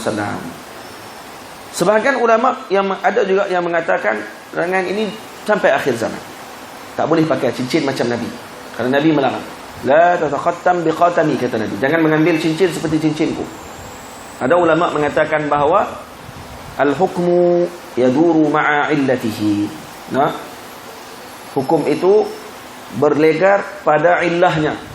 Wujudan aw adama. Wujud ataupun tiada. Tersebut. Adanya illah adalah hukum. Tiada illah, tiadalah hukum. Apa illah Nabi melarang perkara tersebut? Nabi melarang perkara tersebut takut berlaku fitnah politik. Kalau kata orang semua pakai ambil cincin macam Nabi, tiba-tiba ada orang buat fitnah, golongan munafik tulis surat hantar kepada kerajaan Rom, kata kami nak serang Rom saja nak buat fitnah dekat Nabi. Kemudian cop Nabi. Kan tak cari pasal tu, cari pasal nak lawan. Sebab tu Nabi larang, tidak boleh ambil cop seperti cop aku. Kerana apa? Kerana takut jadi fitnah. Boleh buat surat, lepas tu guna cop Nabi, lepas tu buat fitnah kepada Nabi SAW. Sebab tu Nabi larang. Maka bila Nabi larang, kalau ada lagi cop selepas tu, tengok ada cop macam tu, bermaksud ini fitnah kepada Nabi. Yang kalau surat dihantar, yang ada cop Nabi saja tu yang rasmi, yang akan dihantar kepada umat ataupun kepada raja-raja pada waktu tersebut. Boleh. Dan inilah cincin yang terjatuh di dalam telaga Aris. Telaga Aris tidak ada lagi sekarang, telah dikambus, telah ditanam, ditimbun oleh kerajaan Saudi. Kita dah tak boleh tengok lagi kesannya. Dia di sebelah kanan masjid Allahumma salli ala sayyidina Muhammad, Masjid Quba, arah belakang. Jadi kita menghadap ke arah kiblat. Ini Masjid Quba, ini kiblat di sana. Dia di sebelah sini, belakang. Bayangkan di Masjid Quba, kemudian nu kiblat. Kiblat di sana. Mihrab di sana. Nu dekat yang hujung sekali di sana. Jadi di mana Bi'ru Aris? Bi'ru Aris, kita keluar daripada masjid di sebelah sini. Nah, jadi kalau tuan-tuan pergi ke sana, contohlah pergi rombongan, pergi umrah. Dari itu baca dah kitab Syama'il, Bi'ru Aris. Mana Bi'ru Aris ni kita nak faham? Masuk dalam masjid dulu. Masuk dalam masjid, cari mana mihrab. Okey, tengok ke arah mihrab. Okey, bila tengok arah, okey tahu dah. Ini kanan, ni kiri. Ni mihrab. Keluar ke kanan. Keluar masjid. Keluar masjid. Masjid Bi'ru Aris sebelah tepi jalan. Dekat simpang. Dia dah ada pancur air. Dia buat pancur air. Pancur ayak kat situ. Tapi ayak tak ada pun. Situ dah Bi'ru Aris. Pada tanam buat pancur ayak tu. Orang ajak apa ni. No? Biarkanlah. No? Buatlah. Kalau dah memang ada orang buat benda tak betul. Contohnya pergi ambil. Ada orang pergi jual cincin banyak. Sebab cincin Nabi jatuh dalam telaga tu. Ada orang pakat ubah jual cincin pipi tu. Satu 2 rial. Orang pakat pergi beli cincin, pergi lepak dalam telaga tu. Dia sopan dengan Cina pula lah. Pakai lepak. Lepak ke belakang. Nah. Sopan dengan pergi ke kota Formosa kan. Dia tengok dalam telaga Formosa. Penuh macam-macam dengan duit shilling. Cincin orang ada. Macam-macam ada dalam telaga tu. Yalah. Daripada buat apa? Hall of Fame. Apa dia? Wall of Fame. Dia tak apa dah. Orang putih dia sebut tu. Kira lempak-lempak tu kira tak putus lah hubungan. Lempak-lempak tu kira tak hilang lah. Kira macam. Yang tu yang kita tak setuju juga benda tu. No? Tapi dah tak setuju dengan binatang tu, hampir kambih tu buat binatang apa bodoh. Tutup atas tu cukup lah. Tak pun bagilah ada dinding. Tak bagi orang masuk. Contohnya. Sebab Nabi pernah letak kaki dalam telaga tu. Nabi pernah main air dalam telaga tu. Nah, telaga tu telaga antara tempat juga yang Nabi pernah berwuduk di telaga tersebut. Waktu Nabi duduk dalam telaga Aris, Nabi duduk, letakkan kaki Nabi dalam telaga Aris. Sayyidina Umar datang. Dan Sayyidina Abu Bakar datang. Jadi Sayyidina Abu Bakar minta izin untuk masuk, Nabi berikan izin untuk masuk. Sayyidina Abu Bakar datang, Nabi kain Nabi diselak sampai nampak paha Nabi sallallahu alaihi wasallam. Sambil kaki Nabi di dalam telaga. Maksudnya dia telaga tu mungkin luas dia.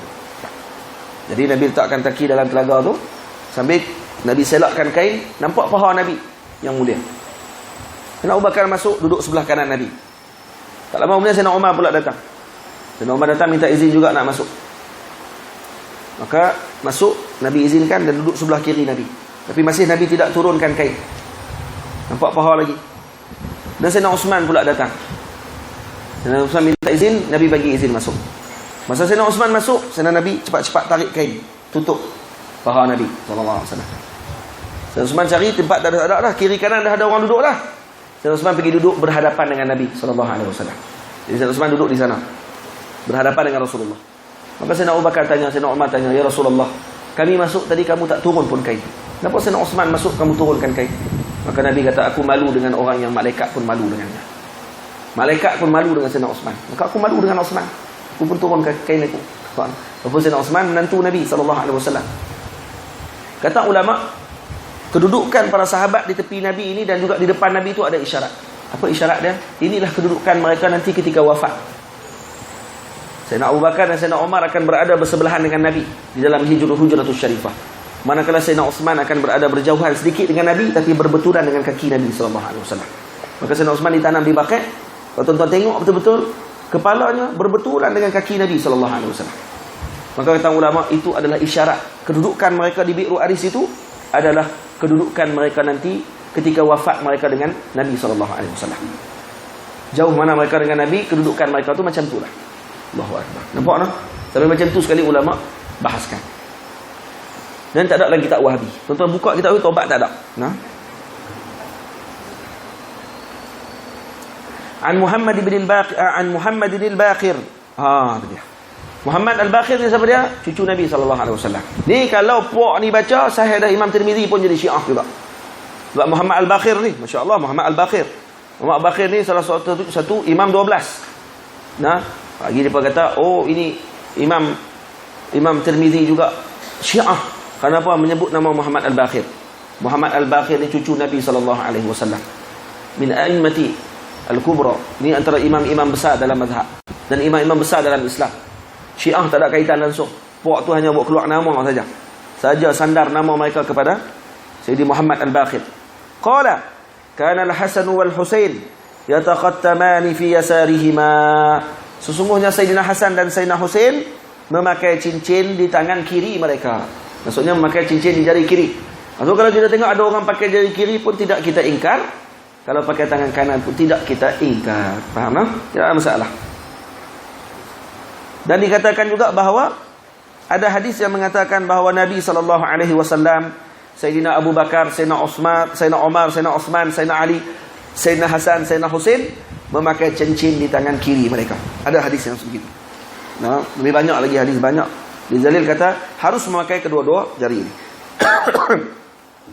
Ali bin Umar radhiyallahu anhuma qala ittaqada Rasulullah sallallahu alaihi wasallam khataman min zahab fakana yalbasuhu fi yaminihi fattaqada an-nasu qawatima min zahabin fatarahahu wa qala la albasuhu abada fataraha an-nasu qawatimahum. Nabi pernah mengambil cincin daripada emas. Dan para sahabat bila tengok Nabi pakai cincin emas, pakat buat cincin emas. Maka bila Nabi melihat keadaan tersebut, Nabi naik di atas mimbar dan kemudian Nabi memecahkan cincin tersebut dan melemparkan cincin itu. Para sahabat bila melihat Nabi memecah cincin dan melemparkan cincin, mereka juga memecah cincin mereka yang ada di jari dan melemparkan cincin tersebut. Maksudnya dalil kamalul ittiba', mengikut Nabi dengan sempurna tanpa ada perkataan kenapa ya Rasulullah, kenapa kamu buang ya Rasulullah, tidak ditanya. Tengok Nabi buang terus pada waktu tersebut. Faham? Itu. Dan di sini dalil juga kata ulama bagi pemimpin, juga orang yang ada kedudukan dalam masyarakat, ulama dan sebagainya, kalau berlaku masalah yang boleh menimbulkan kontroversi ataupun masalah-masalah tertentu, perlu dia memberikan penjelasan pada masyarakat, dan dia perlu tunjukkan bahawa suatu benda yang berlaku tadi ni ada dia punya takwilan dia, ada takwilnya. Kena bagi tahu balik kepada orang. Itu cara ni. Faham tak? Dan kata ulama mungkin ini sebelum diharamkan emas. Dan bila mana Nabi memakai dan para sahabat lain pakai, maka waktu itu turun pengharaman emas, maka Nabi pun cabut cincin tersebut. Nampak? Atau kemungkinan juga boleh Nabi untuk pakai perkara tersebut. Dan itu mungkin khususiat Nabi SAW. Tapi bila melihat para sahabat juga mengambil perkara tadi, lebih bagi kerana takut ini dijadikan sunnah, dan perkara itu tidak dilarang kepada orang lain melainkan kepada Nabi, maka Nabi pun cabut dan Nabi lemparkan. Tapi yang lebih kuat yang pertama lah. Pertama iaitu perkara tersebut di ayat penurunan tentang keharaman emas itu baru turun pada waktu tersebut. Babu ma jaa fi sayfi Rasulillah sallallahu alaihi wasallam wa dir'ihi wa ghmirfarihi. Bab berkenaan dengan pedang Nabi, baju perang Nabi dan juga topi perang Nabi sallallahu alaihi wasallam. Nabi ada banyak pedang. Ada lebih kurang 9 pedang Nabi sallallahu alaihi wasallam. Ada yang pedang Nabi namanya Al-Hadfu, ada namanya Zulfiqar atau Zulfiqar. Ada namanya Ma'thur, ada namanya Al-Abd, ada namanya Battar, ada namanya Miqzam, ada namanya Rasub, ada yang namanya Qal'i. Ada yang tidak dinamakan, ada yang namanya Qadib. Itu antara pedang-pedang Nabi sallallahu alaihi wasallam.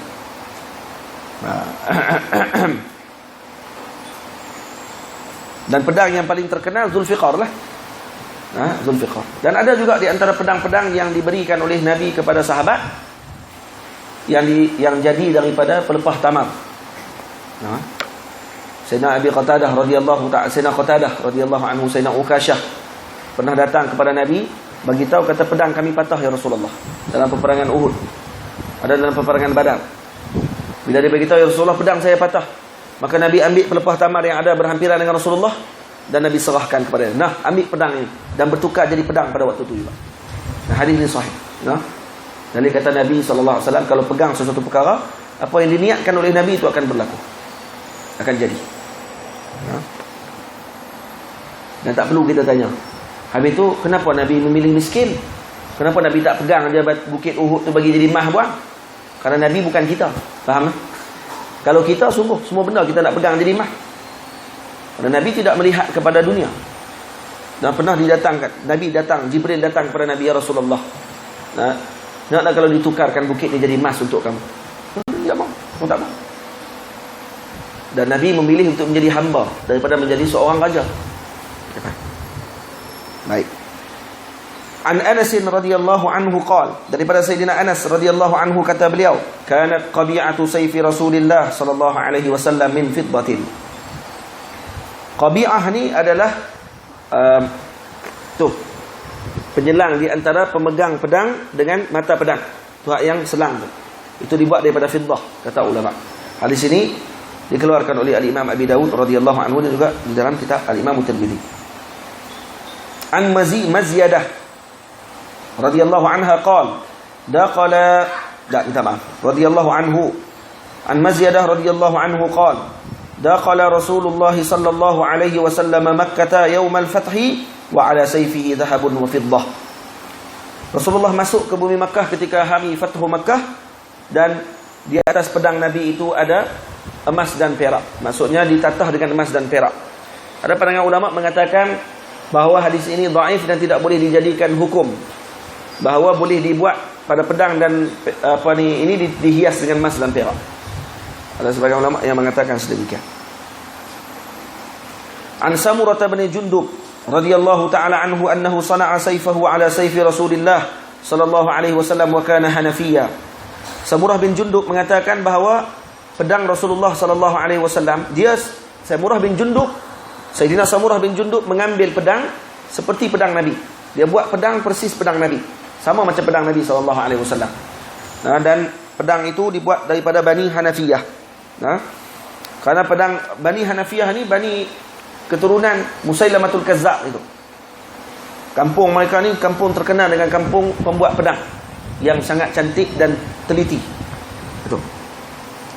Ali Zubair bin Al-Awwam radhiyallahu anhu qala kana ala Nabi sallallahu alaihi wasallam yauma Uhud dir'an. Nabi ketika mana peperangan Uhud mempunyai dua baju perang, dua baju besi. Kata Syekhuna Yusri hafizahullahu taala, dua baju besi Nabi yang Nabi pakai ini beratnya 100 kg. Dia. Baju perang tu berat dia 100 kg. Allah. Dan Nabi boleh pakai dua baju. Kalau 50-50 pun jadilah. Pakai dua-dua baju. Ya Rabb. Maksudnya gagahnya Nabi sallallahu alaihi wasallam. Fanahadha ila as-sakhrati falam yastata'. Jadi terlalu beratnya baju Nabi. Waktu ketika berlakunya gosip ataupun berita liar yang mengatakan Nabi dah wafat. Orang pakat sebar berita nak bagi gugur semangat orang-orang mukmin pada waktu tersebut dalam peperangan, dikatanya Nabi mati dah. Jadi orang mukmin waktu semua down habis, pakat jatuh habis semangat. Kata Rasulullah dah wafat. Jadi macam hilang punca. Jadi bila berlaku macam tu, maka Nabi SAW nak naik di atas batu besar. Nabi nak tunjuk kata aku masih hidup. So Nabi nak naik tu dah tak boleh naik sebab baju berat. Maka datang Sayyidina Talha, fa aq'ada Talhata tahtahu wa sa'ida an-nabiy sallallahu alaihi wasallam hatta istawa 'ala as-saqrah wa sami'tu an-nabiy sallallahu alaihi wasallam yaqul awjaba Talha. Nabi nak naik atas batu besar, kemudian Nabi tak mampu, Sayyidina Talha duduk menjadi banting atau menjadi tangga kepada Nabi. Sayyidina Talha duduk menjadi tangga kepada Nabi sallallahu alaihi wasallam. Maka Nabi pun memijak di belakang Talha dan kemudian naik di atas batu tersebut.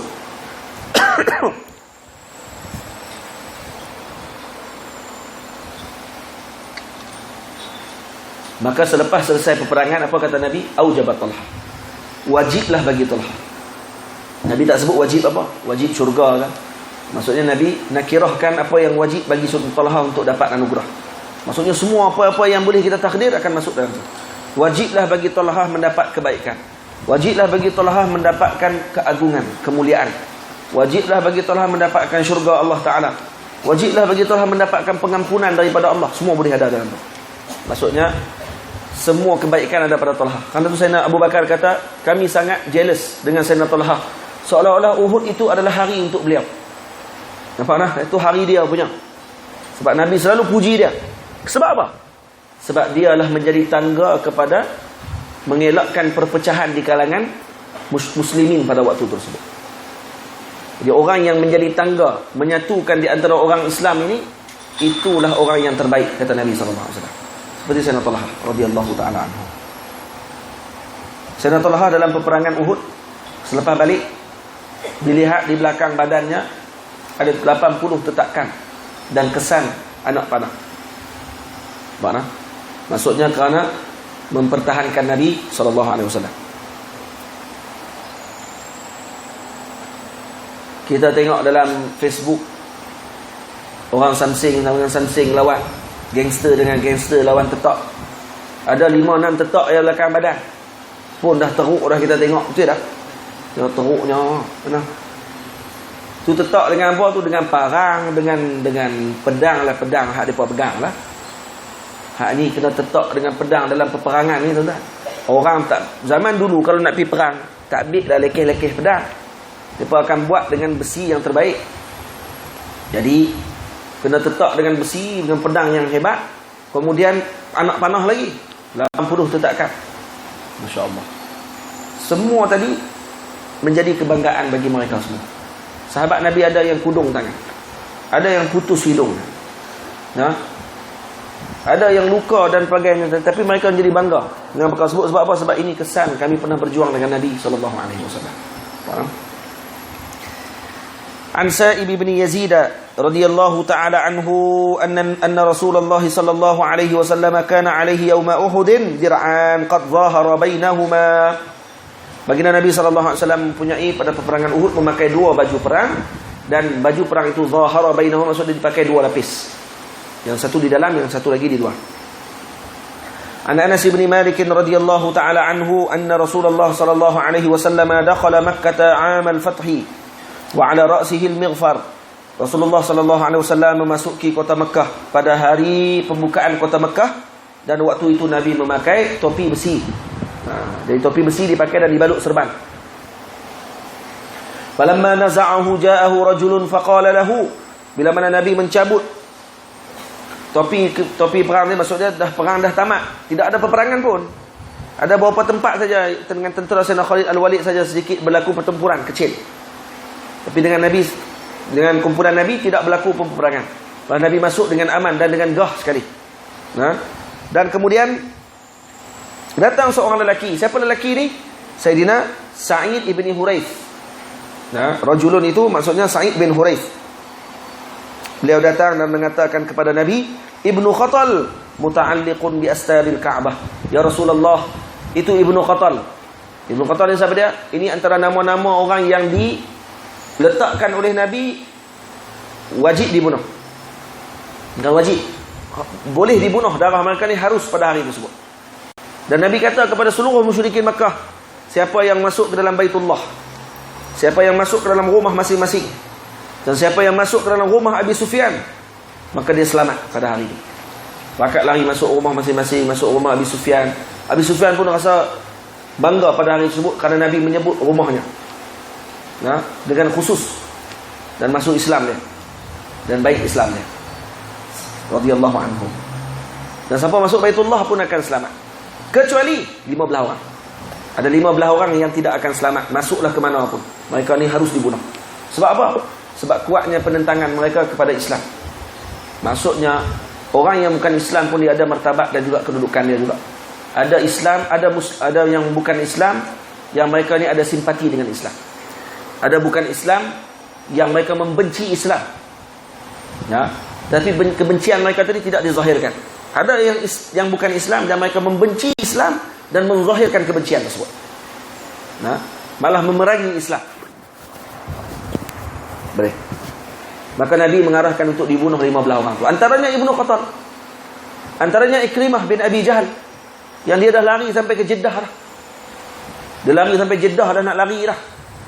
Patah balik, masuk Islam. Dan baik Islamnya. Menjadi sahabat Nabi radhiyallahu anhu wa ardah. Sampai lagi ada ramai lagi yang beberapa orang lagi yang dijanjikan, yang disuruh oleh Nabi untuk bunuh. Ibnu Khatal dah dia tahu nak kena bunuh, dia lari masuk dalam Kaabah, dia pergi masuk dalam Baitullah, kawasan Masjidil Haram, dia pergi bergantung dekat kelambu Kaabah. Kerana menjadi adat bagi orang-orang jahiliah pada zaman dahulu, siapa-siapa yang bergantung dekat kelambu Kaabah maka akan selamat darah dia.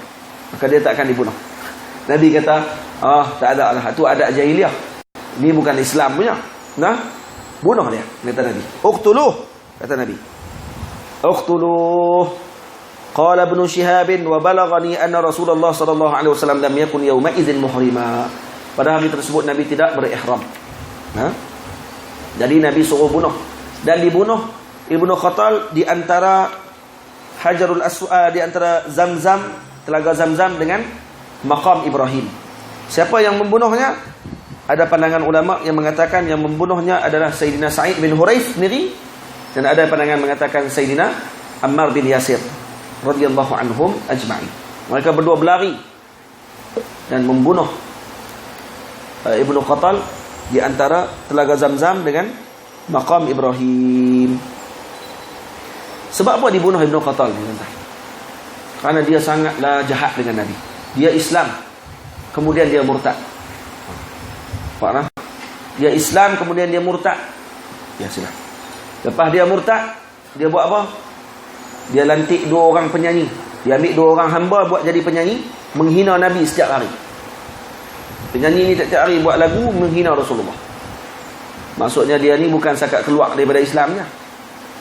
Maksudnya dia benci pula dengan Rasulullah SAW. Maka diarahkan oleh Nabi untuk dibunuh dia pada Rasulullah.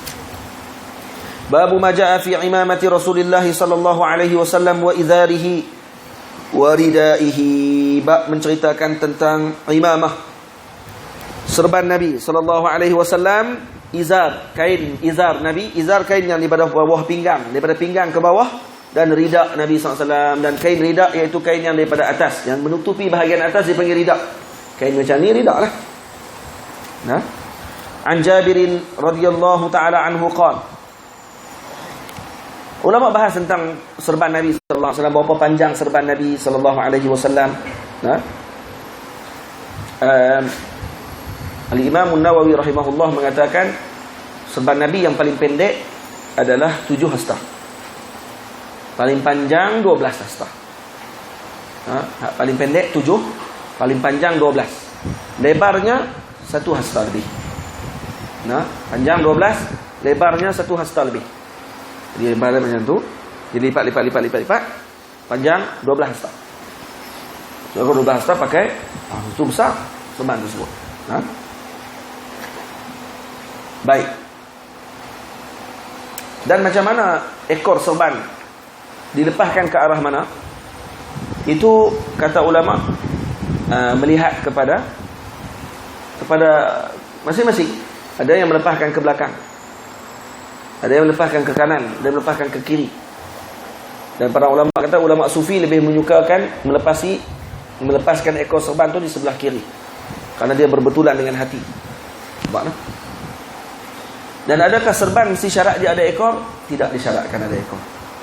Apa-apa yang dibalut di atas kepala, maka itu dipanggil serban. Sebab tu kita tengok ulama Azhar serbannya tidak ada ekor. Sebahagian habaib, masyayikh yang serbannya tidak ada ekor. Jadi itu pun dipanggil serban juga. Jadi kita tanya pula, awak serbannya tak ada ekor, tak ada masalah apa? Kamu tanya Ratu serban lah tu. Awak serban dia tak ada ekor. Serban lah tu. Dia tanya lah puasa. Lainlah tanya, kenapa tak ada ekor? Dia serban ke? Tu baru boleh jawab. Ni dia jawab dulu. Awak serban dia tak ada ekor. Serban. Tuan-tuan faham tak saya kata ni? Nampak macam ngaduk fikir saya cakap. Baik. An Jabirin, satu lagi, ekor serban panjang mana kalau ada ekor serban? Jangan lebih daripada 1 hasta. Lebih daripada 1 hasta tu orang panggil tak reti balut serban. Faham tak? Lepas tu melampau dan makruh, hukumnya lebihi 1 hasta. Ekor serban panjang melajak sampai ke bawah. Serban pendek kecil je, ekor yang panjang rupanya tak reti balut.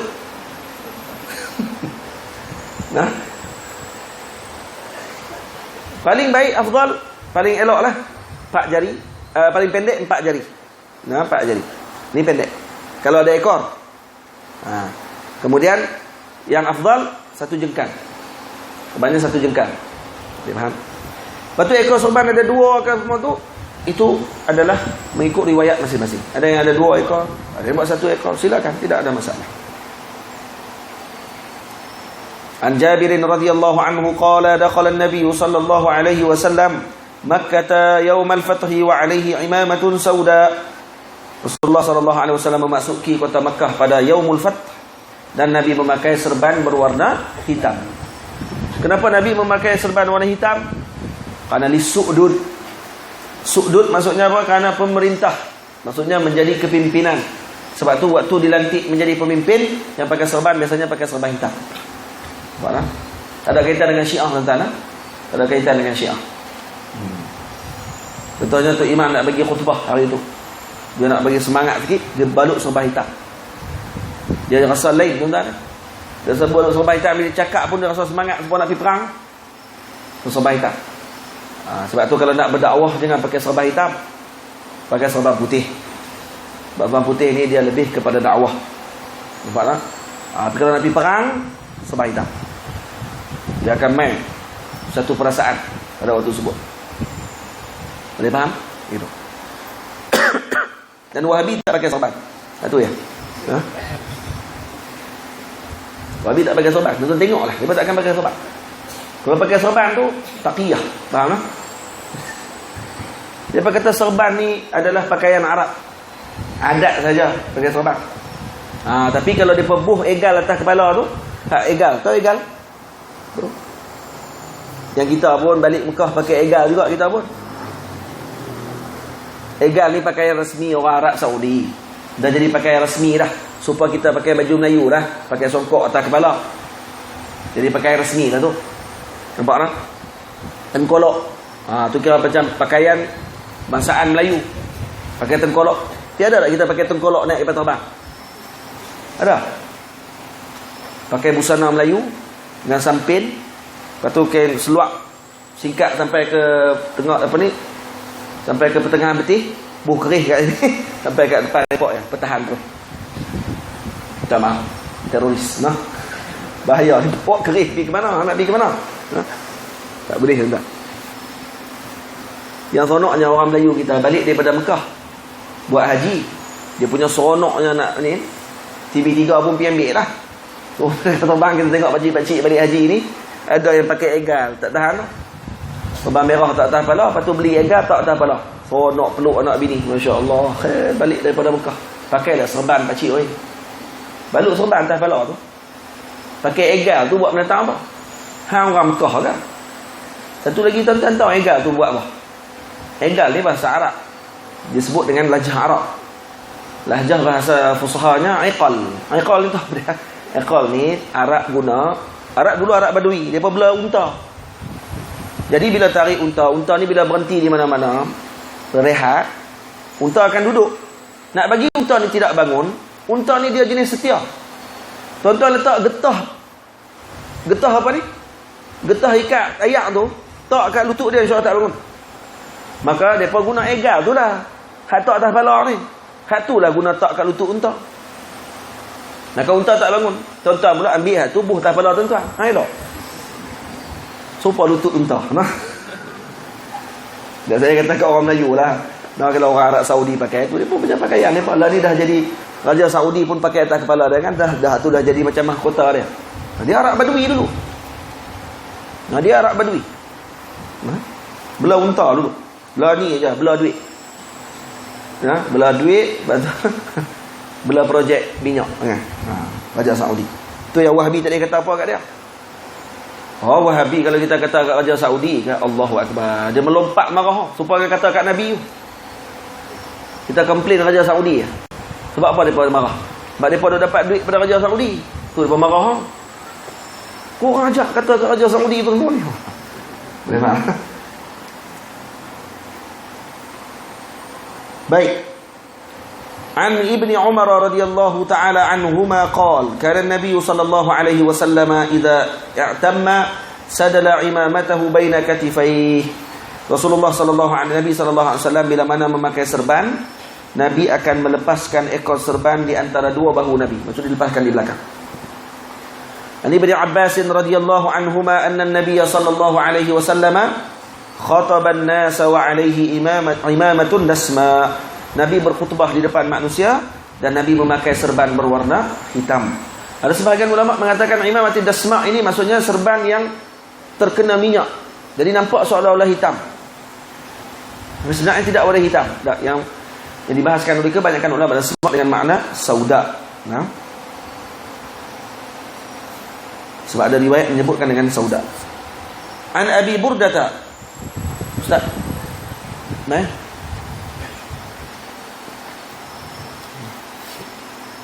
Kau jalan. Dia main bagi syarat tu. Syarat tu bila nak habis. Namanya lisanul hal, noh. Lisanul hal. Ustaz tak cakap bila main rejeh atau bila nak habis, maksud dia gitu. Baik. Kita baca sikit lagi betul kita berhenti. InsyaAllah nantilah tengok pengumuman ustaz lah macam mana kan.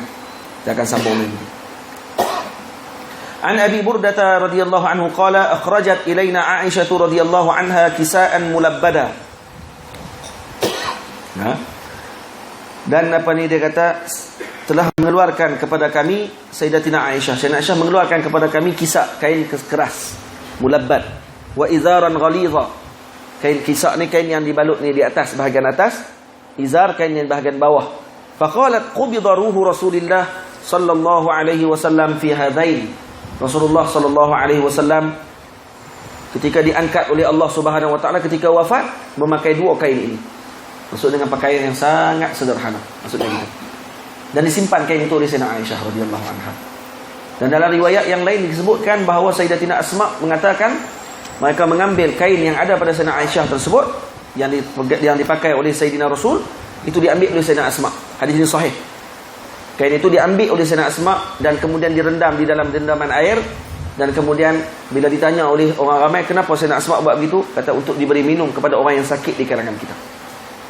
Istishfa, menggunakan air rendaman baju Nabi sallallahu alaihi wasallam. Nampak tak? An Ubaid bin Khalid radhiyallahu anhu qala baina ana amshi bil madinati idza insanun qalfi yaqul. Sedang aku berjalan di kota Madinah, tiba-tiba ada seorang lelaki di belakangku menyebut, irfa' izarak fa innahu atqa wa abqa. Angkat kain kamu tu sikit, karena itu lebih mendekati takwa dan juga itu lebih menjaga kain kamu daripada rosak, mengekalkan kamu daripada rosak kain kamu tersebut. Mana? Maka faltafattu, kata Sayyidina Ubaid bin Khalid, aku pun berpaling ke belakang. Fa iza huwa Rasulullah sallallahu alaihi wasallam. Rupanya Rasulullah yang menegurku itu. Fa qultu ya Rasulullah, innama hiya burdatun malha. Ya Rasulullah, ini hanya kain yang aku pakai ini kain lama dah ya Rasulullah. Dah kain lama dah. Kata ulama, para sahabat Nabi kebanyakan pakaian mereka hanya dua saja. Kain di bawah balut dan balut kain di atas. Jarang di antara mereka tu memakai baju yang berjahit. Maksudnya di semua mereka pakai kain jenis berbalut badan ni. Kain bawah balut, kain balut bahagian atas. Nampak tak? Kita dengan kain, lepas tu bukan setakat berbalut, warna macam-macam. Satu baju warna saja, 5-6 warna. Dia tanya ni, apakah hukum memakai kopiah dan terangkat sikit ke atas? Ada masalah? Apa masalah? Mengikuti Yahudi. Nampak lagi mengikuti ke? Nah, buh nampak dulu, lepas tu baru jawab. Nah, tuan-tuan, mengangkat ni kain, kita angkat apa ni kopiah, ditolak dan nampak rambut sedikit di atas ni.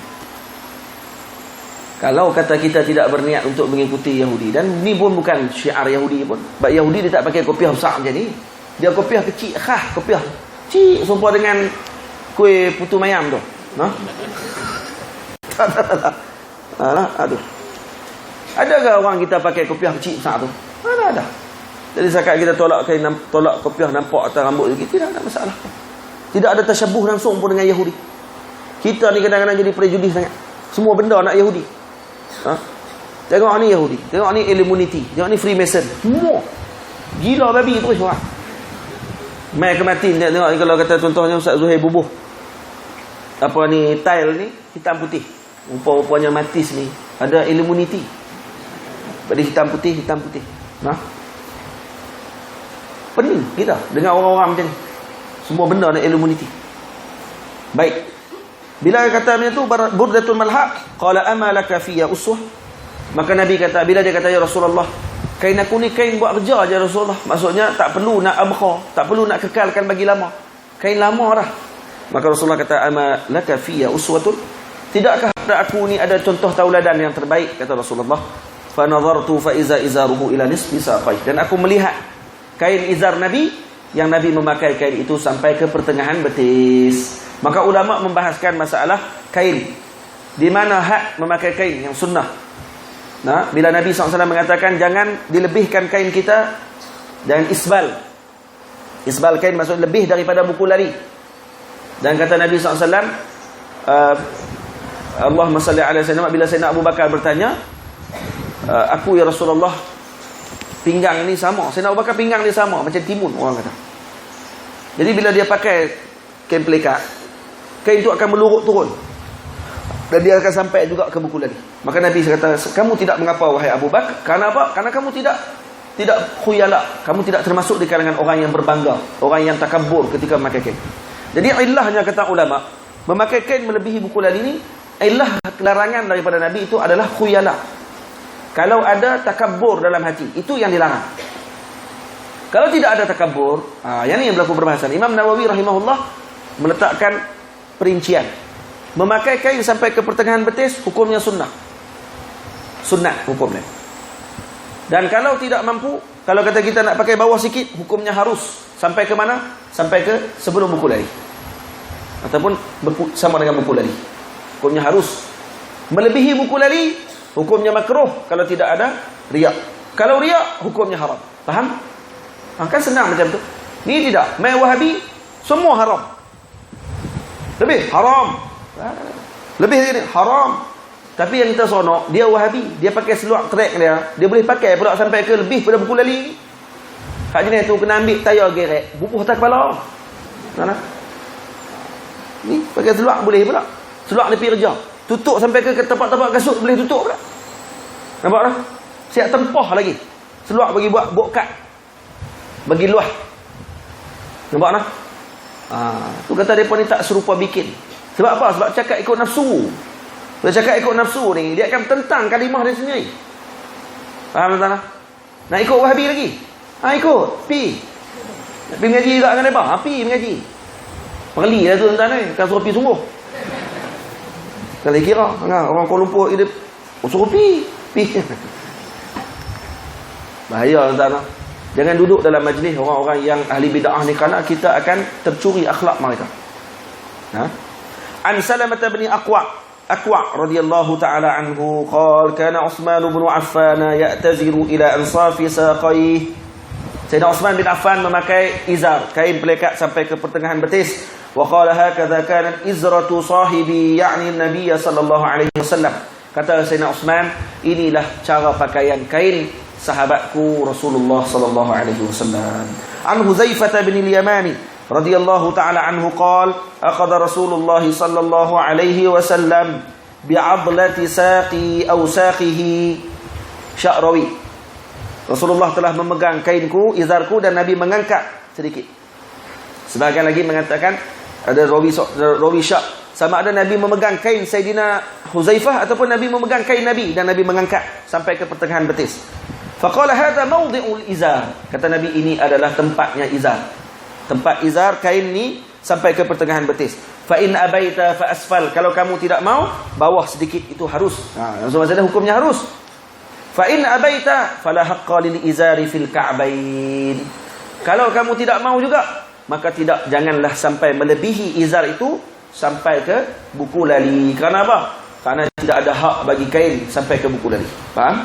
Itu maksud hadis tersebut. Yang kita dah bahaskan tadi, itu adalah ringkasan kepada apa yang kita bahaskan. Dan bab berkenaan dengan cara jalan Nabi dan cara duduk Nabi dan cara Nabi berbaring, itu yang kita bahaskan pada tu datang mana? Sampai mana? Ada 2 hadis, 3 hadis. Saya dah sambung. Okey, baik. Bab jalan Nabi. An Abi Hurairah An Abi Hurairah radhiyallahu ta'ala anhu qala ma ra'aitu syai'an ahsana min Rasulillah sallallahu alaihi wasallam.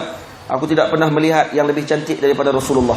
Ka'anna asy-syamsa tajri fi wajhihi. Seakan-akan matahari itu berjalan di wajahnya, bercahaya wajah Nabi. Wala ra'aitu ahadan asra'a fi mishyatihi min Rasulillah. Tidak pernah aku juga melihat orang yang lebih cepat perjalanan langkah Nabi, langkahnya daripada Nabi sallallahu alaihi wasallam. Ka'annamal ardu tutwalah. Seolah-olah bumi itu dilipat pada Nabi sallallahu alaihi wasallam. Jadi sini bermaksud, kata ulama, sebenarnya Nabi tidak berjalan laju pun. Nah, para sahabat yang melihat seolah Nabi berjalan laju. Dan Nabi berjalan biasa. Sebab tu kata Sayyidina Abi Hurairah, "Inna lanujhidu anfusana wa innahu la ghairu muqtarithin." Kami melihat baginda Nabi sallallahu, kami berjalan terpaksa, kalau kami berjalan dengan Nabi, terpaksa kami bekerja di belakang Nabi. Sedang Nabi jalan dalam keadaan biasa sahaja. Jadi bermaksud langkah Nabi itu dengan bukan terlalu laju. Jadi laju yang sederhana. Macam jalan orang biasa. Cuma bumi dilipat kepada Nabi sallallahu alaihi wasallam. Maka kami terpaksa bekerja di belakang Nabi sallallahu alaihi wasallam. Dan langkah Nabi langkah yang tetap, mantap, tidak menyeret kaki seperti orang tak ada hala tuju. Kemudian Nabi berjalan dengan ada hadaf. Maksudnya tahu nak ke mana. Itu jalan Nabi sallallahu alaihi wasallam. Dan ka'annahu Nabi sallallahu alaihi wasallam yamshi ala sananil mashi. Maksudnya berjalan seperti apa ni? Safinah alal bahr. Kapal di atas laut. Ada olak-alik gitu. Maksudnya ala sananil mashi, bukan jalan macam dengan robot. Nabi tak jalan macam tu. Nampak tak? Sananil mashi lagi macam mana? Bila kaki kanan bergerak, tangan kanan yang akan diayunkan, tangan kiri. Bila kaki kiri yang berjalan ke depan, tangan kanan yang akan dihayunkan. Ni tak. Kaki kanan pergi ke depan, tangan kanan tu berhayun kali. Lepas tu tuan jalan kat macam tu. Buat macam orang bodoh ya. Nah. Jangan orang duk kawan, dia tersilap ikut kawan dia.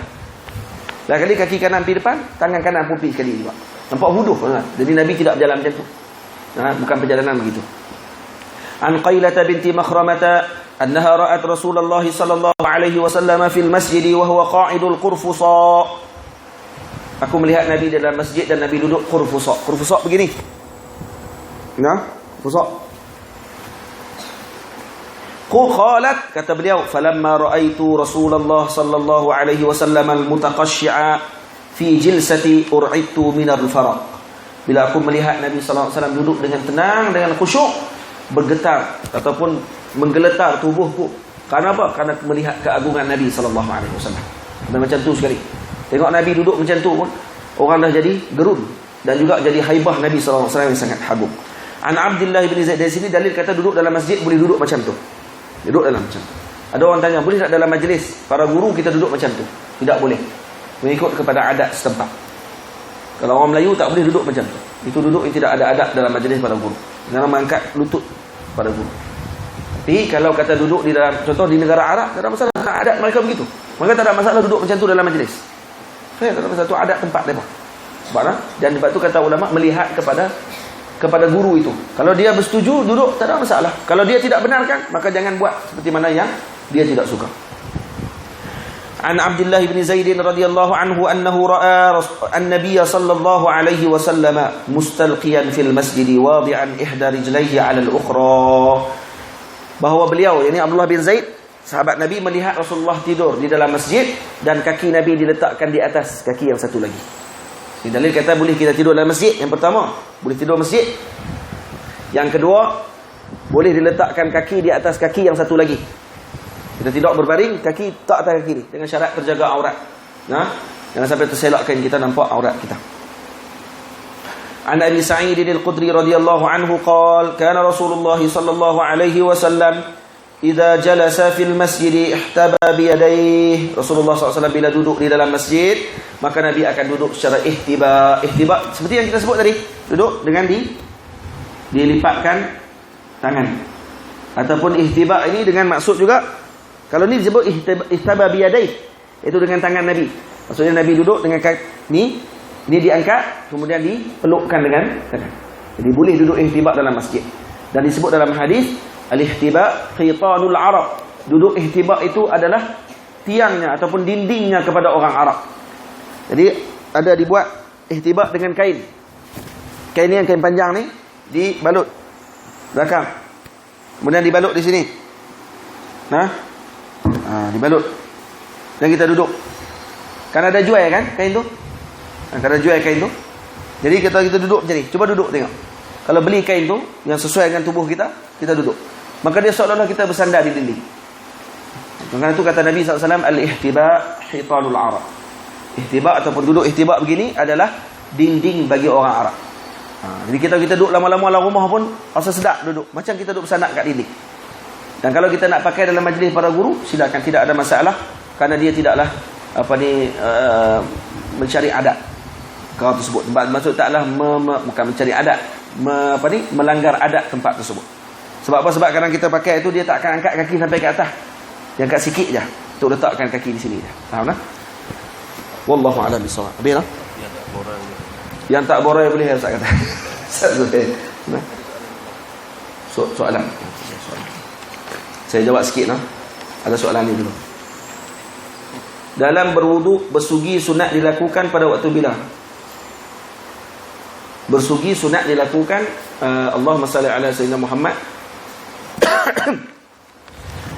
ketika mana kita selesai membasuh tangan. Basuh tangan, sugi. Boleh faham tak? Saya basuh tangan, so kita sugi. Boleh. Itu maksudnya. Assalamualaikum Ustaz. Waalaikumsalam. Mohon jawab atau terangkan secara ringkas tentang asal Wahabiyah dengan kerajaan Saudi, sebab malam ni ada orang yang hadir yang keluarganya menganggap kiblat ilmu Islam berpusat di kerajaan Saudi. Panjang tentang ni. Panjang. Saya pun nak ringkas macam mana kita tahu. Ni sejarah tuan-tuan, nak sebut sejarah ni susah. Sekarang ni kita katakan bahawa jangan dilihat kiblat ilmu itu dengan negara tersebut semata-mata. Siapa yang mengisi pada waktu tersebut, itu maksudnya. Jadi jangan hanya dengan kata namanya Makkah Madinah maka terus dianggap sebagai sekarang ni masih lagi kiblat ilmu. Tak lagi. Tak disebut lagi oleh para ulama sedemikian. Ini hanyalah kiblat untuk kita solat sahaja Makkah itu, iaitu ke Baitullahil Haram. Boleh faham? Dan kita tidak nafikan masih wujudnya alim ulama yang besar di Madinah dan Makkah Al-Mukarramah, tapi mereka dilarang untuk mengajar dengan secara umum. Faham? Jadi Allah SWT Muhammad, kalau mereka berpegang dengan ni, pergi cari kebenaran. Kalau nak kebenaran, cari betul-betul. Bukan majlis kita dah lewat dah, tanya panjang-panjang. Kalau nak betul-betul, kena Allah SWT duduk dalam majlis. Saya buat majlis banyak tuan-tuan di sini. Kita baca kitab Ajwibah Ghaliyah 3 hari di Masjid Tamantar. Kalau tuan-tuan ikut daripada awal sampai habis majlis, saya ikut betul ni, akan jelas apa yang saya terangkan dalam masalah tersebut. Jelas dengan jelas sekali tentang masalah yang kita bincang. Kalau kata keluarga tu, kalau kata saya terang pada hari ini pun, keluarga yang berkiblatkan kepada Saudi itu adalah kiblat ilmu pada zaman sekarang, tempat lain tidak ada ilmu. Kalau dianggap macam tu, silakan, tak ada masalah. Itu lahan kamu. Kalau masih lagi berpegang dengan begitu, maksudnya masih berpegang dengan kekuatan sendiri, pandangan sendiri, tidak mau bincang dengan orang lain. Bincang dengan para ulama dulu. Tengok, hadir dalam majlis. Bukan hanya pandai berbincang, tapi tidak mau hadir majlis. Hadir majlis para ulama, tengok hujah para alim ulama. Baru betul. Itu cara betul untuk kita tuntut ilmu. Wallahu a'lam bissawab.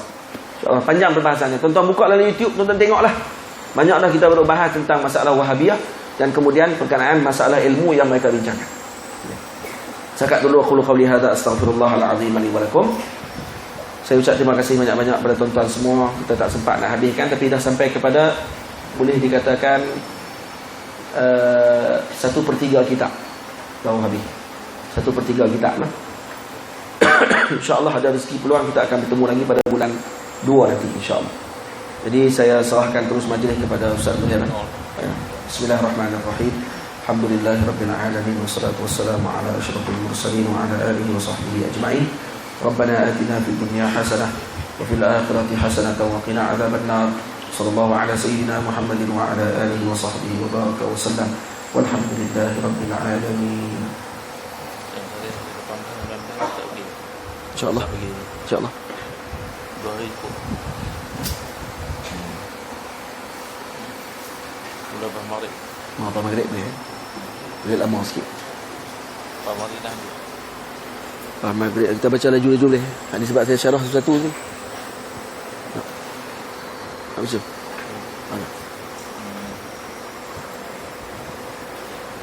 Ustaz tambah lagi anak minta sumbangan untuk bagi makan budak-budak tapi tak bagilah ada dia. Ustaz suruh. Suruh nak cakap lagi. Jazakallahu khairan katsiran kepada yang berkaitan itu di atas kuliah yang telah beliau sampaikan. Jadi atas permintaan saya sebenarnya yang minta Ustaz baca seringan terjemahan dan juga syarah. Mungkin kita tak dapat habis, memang kita tak dapat habis pada malam ini. Sebab saya rasa ramai kawan-kawan yang datang malam ini nak tahu tentang keadaan Rasulullah SAW. Jadi macam malam tadi ada sahabat-sahabat yang rasa tak berpuas. Jadi kita lambat sikit. Dan petang tadi saya dah berbincang dengan Ustaz Nazrul. Ustaz Nazrul bagi masa tarikh dia 18 dan 19 bulan 2. Hari Khamis dengan hari Jumaat 18 dan 19 bulan 2. Kita akan sambung kita ini. Dan 20 hari bulan itu insyaAllah dijangka Ustaz Nazrul akan berangkat ke Mesir untuk menyambung pelajaran dia. Kita akan buat serukapan kalau sahabat-sahabat yang sebelum ni minta buat serba insya. Jadi untuk 18 dan 19 ni kita akan mula dengan selepas surat Maghrib. Kalau tidak tak lupa habis. Kalau malam pertama 18 tu kalau rasa banyak lagi, mungkin pada 19 tu kita akan mula selepas asar. Kita akan habiskan sebelum Ustaz berangkat ke Mesir insyaAllah. Jadi saya harap tuan-tuan dapat memberikan ruang masa lah insyaAllah untuk kita nak mengenali Nabi kita Nabi Muhammad SAW. Dah 20 tahun kita hidup, ni Allah Ta'ala beri nikmat kepada kita untuk dapat mengenali Nabi kita Muhammad SAW. Takut nanti kita jumpa kita tak kenal. Sebab kita tak kenal apa ni bentuk ataupun sebagainya yang seperti mana yang termaktub dalam kitab ni. Itu insyaAllah maklumat yang detailnya saya akan maklumkan melalui WhatsApp insyaAllah. Bagi yang tidak ada, yang belum memberikan nombor-nombor telefon untuk mendapat maklumat program di sini, saya harap boleh berikan pada pembantu dia insyaAllah Ustaz Nazmi. Yang keduanya saya ingin maklumkan juga bahawa kami di Matis ni mengambil iuran daripada pelajar-pelajar sebanyak RM300 sebulan. Jadi iuran-iuran ini tidak mampu untuk membiayai semua pengurusan di Matis ini. Jadi oleh kerana itu kami telah bersepakat dengan pihak pengurusan Matis untuk memohon tajaan makan. Jadi tajaan makan ni untuk sarapan pagi, tengah hari, makan tengah hari dan malam. Jadi sesiapa yang berminat ataupun bercadang untuk memberi makan kepada anak-anak tahfiz itu, ada kita sediakan borang dan nombor telefon untuk berhubungi. Untuk sarapan pagi, satu pagi RM200, untuk makan tengah hari RM500 dan malam pun RM500. Jadi ada ruang-ruang yang kosong yang sekiranya tuan-tuan berhajat ataupun ada kemampuan yang Allah Ta'ala bagi biar rezeki, bolehlah tuan-tuan bantu kami di sini dan memberi makan pula kepada pelajar-pelajar tahfiz ini insyaAllah. Mudah-mudahan Allah Ta'ala akan tambahkan rezeki tuan-tuan lagi dan mungkin Ustaz Nazrul boleh serta pilihan bagi makan kepada orang menuntut ilmu ni. Jadi sebelum tu tajaan makanan ni kalau tuan-tuan nak urus sendiri pun boleh ataupun nak bagi duit pun boleh. Kami akan uruskan. Kemudiannya untuk program yang terdekat ni minggu ini hari Khamis malam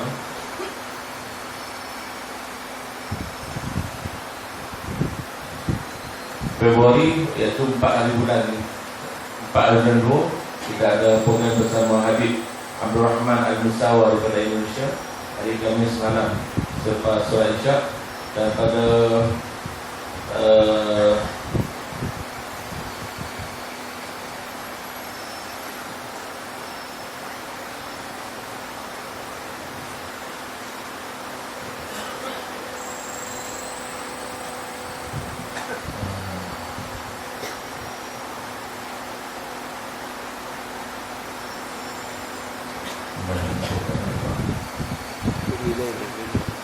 Pemilihan. Bila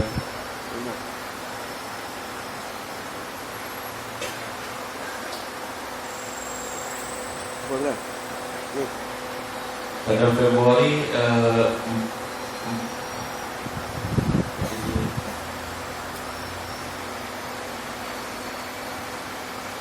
bulan Habib Abdul Rahman, dan 6 bulan Ustaz Adin Yahya kuliah Toha bersama beliau, kitab Fathul Wadiyah dan biografi Imam Syafi'i. Jadi itu program yang terdekat. Dan Ustaz Zulkifli Suhaimi Syaturi pada 12 dan 13 kitab Nawar Bagati. Jadi yang lain kita akan keluarkan jadual pada dalam masa terdekat ni, dan kita akan masuk dalam grup WhatsApp insyaAllah. Jadi Ustaz dia buat di mana? Boleh contoh nanti lah. Dengan sikit. Baik. Bismillahirrahmanirrahim. Alhamdulillahirabbil alamin. Wa bihi nasta'in ala umuri dunya wad din. Wassalatu wassalamu ala asyrafil mursalin wa ala alihi wa sahbihi ajma'in. Amma ba'd. Berkenaan dengan orang-orang yang diberi makan kepada orang ramai, disebutkan dalam hadis Nabi SAW, bahwa Nabi mengatakan bahawa it'am ta'am afshus salam, kemudian menunaikan solat malam dan suniyam, kata Nabi, tadkhulu jannata bisalam, akan masuk surga dengan keadaan yang aman. Jadi dalam hadis tersebut Nabi umumkan it'am tadi kepada siapa sahaja. Siapa sahaja. It'am, memberi makan kepada orang. Khususnya kalau kita bagi makan pula kepada orang yang mana mereka ini menghabiskan masa mereka dengan ilmu. Jadi setiap butir nasi yang masuk, setiap butir makanan yang masuk ke dalam rongga tubuh mereka tadi diproses untuk mereka melakukan amal ibadah kepada Allah Ta'ala. Maka itu akan menjadi amal jariah yang cukup besar kepada orang-orang yang memberikan kepada orang-orang ini untuk makan. Atau kata Nabi kepada orang yang bagi makan kepada siapa-siapa saja untuk mereka hidup. Inda kulli kabidin ratbun, kata Nabi, sadaqah. Pada setiap ratbin sadaqah, kata Nabi, pada setiap jantung ataupun hati yang masih basah itu ada sedekah. Kalau kata seorang perempuan Yahudi, perempuan Bani Israel, diberikan oleh Allah Ta'ala nikmat untuk masuk dalam syurga Allah Ta'ala, kerana dia pelacur, tapi disebabkan dia membantu seekor anjing makan, beli minum kepada anjing tersebut dengan minuman, dengan hanya beberapa jilatan air, menyebabkan perempuan ini dimasukkan dalam syurga oleh Allah Ta'ala. Dan lagi kita membantu seorang yang akan menjadi hafiz Al-Quran, orang yang mengajarkan anak-anak kita ini dengan Al-Quran Al-Karim. Lebih lagi lah akan diberikan panduan dan pandangan, dan juga dipandang dengan pandangan rahmat oleh Allah Ta'ala. Kalaulah perempuan itu memberikan minuman kepada anjing, itu dengan ikhlas kerana Allah Ta'ala tadi, dipandang oleh Allah, dimasukkan dia dalam syurga, diampunkan dosa dia yang terdahulu. Dan lagi lah kalau kata kita membantu dengan tujuan tersebut. Faham? Jadi saya rasa cukup dengan dua perkara tadi pun dah menjadi dalil bahawa orang yang memberi makan kepada seorang ini adalah tanda mereka ni adalah ahli syurga Allah Ta'ala. Bukan saya jual syurga, tuan-tuan. Bukan dah Ustaz Zuhair cakap ni saya kata Ustaz Zuhair jual syurga lah. Bukan jual syurga. Kalau itu kita kata Nabi lah jual syurga. Nabi SAW yang sebut. Nabi beritahu benda yang ringan tetapi memberikan pahala yang cukup besar dan kesannya cukup panjang kepada kita di masa akan datang. Qul hadza astaghfirullahaladzim wa lakum. Assalamualaikum warahmatullahi wabarakatuh. Jadi insyaAllah tuan boleh jumpa dengan Ustaz Azmi ataupun Ustaz Pok di belakang sana. Jadi insyaAllah kita sama-sama mengagukan majlis kita pada malam ini, membaca surah dan surah Al-Asr. Subhanallah wa bihamdika, asyhadu an la ilaha illa anta, astaghfiruka wa atubu ilaik. Bismillahirrahmanirrahim. Al-Asr innal insana lafi khusr illa alladhina amanu wa 'amilus solihati wa tawasaw bil haqqi. Assalamualaikum warahmatullahi wabarakatuh. Tuan doa lah, saya nak balik ke Kedah ni. Masa singgah di Perak ni kot, nak balik terus malam ni juga. Tuan doa lah, semoga selamat perjalanan, dan kita akan bertemu lagi pada masa akan datang insya-Allah. Amin.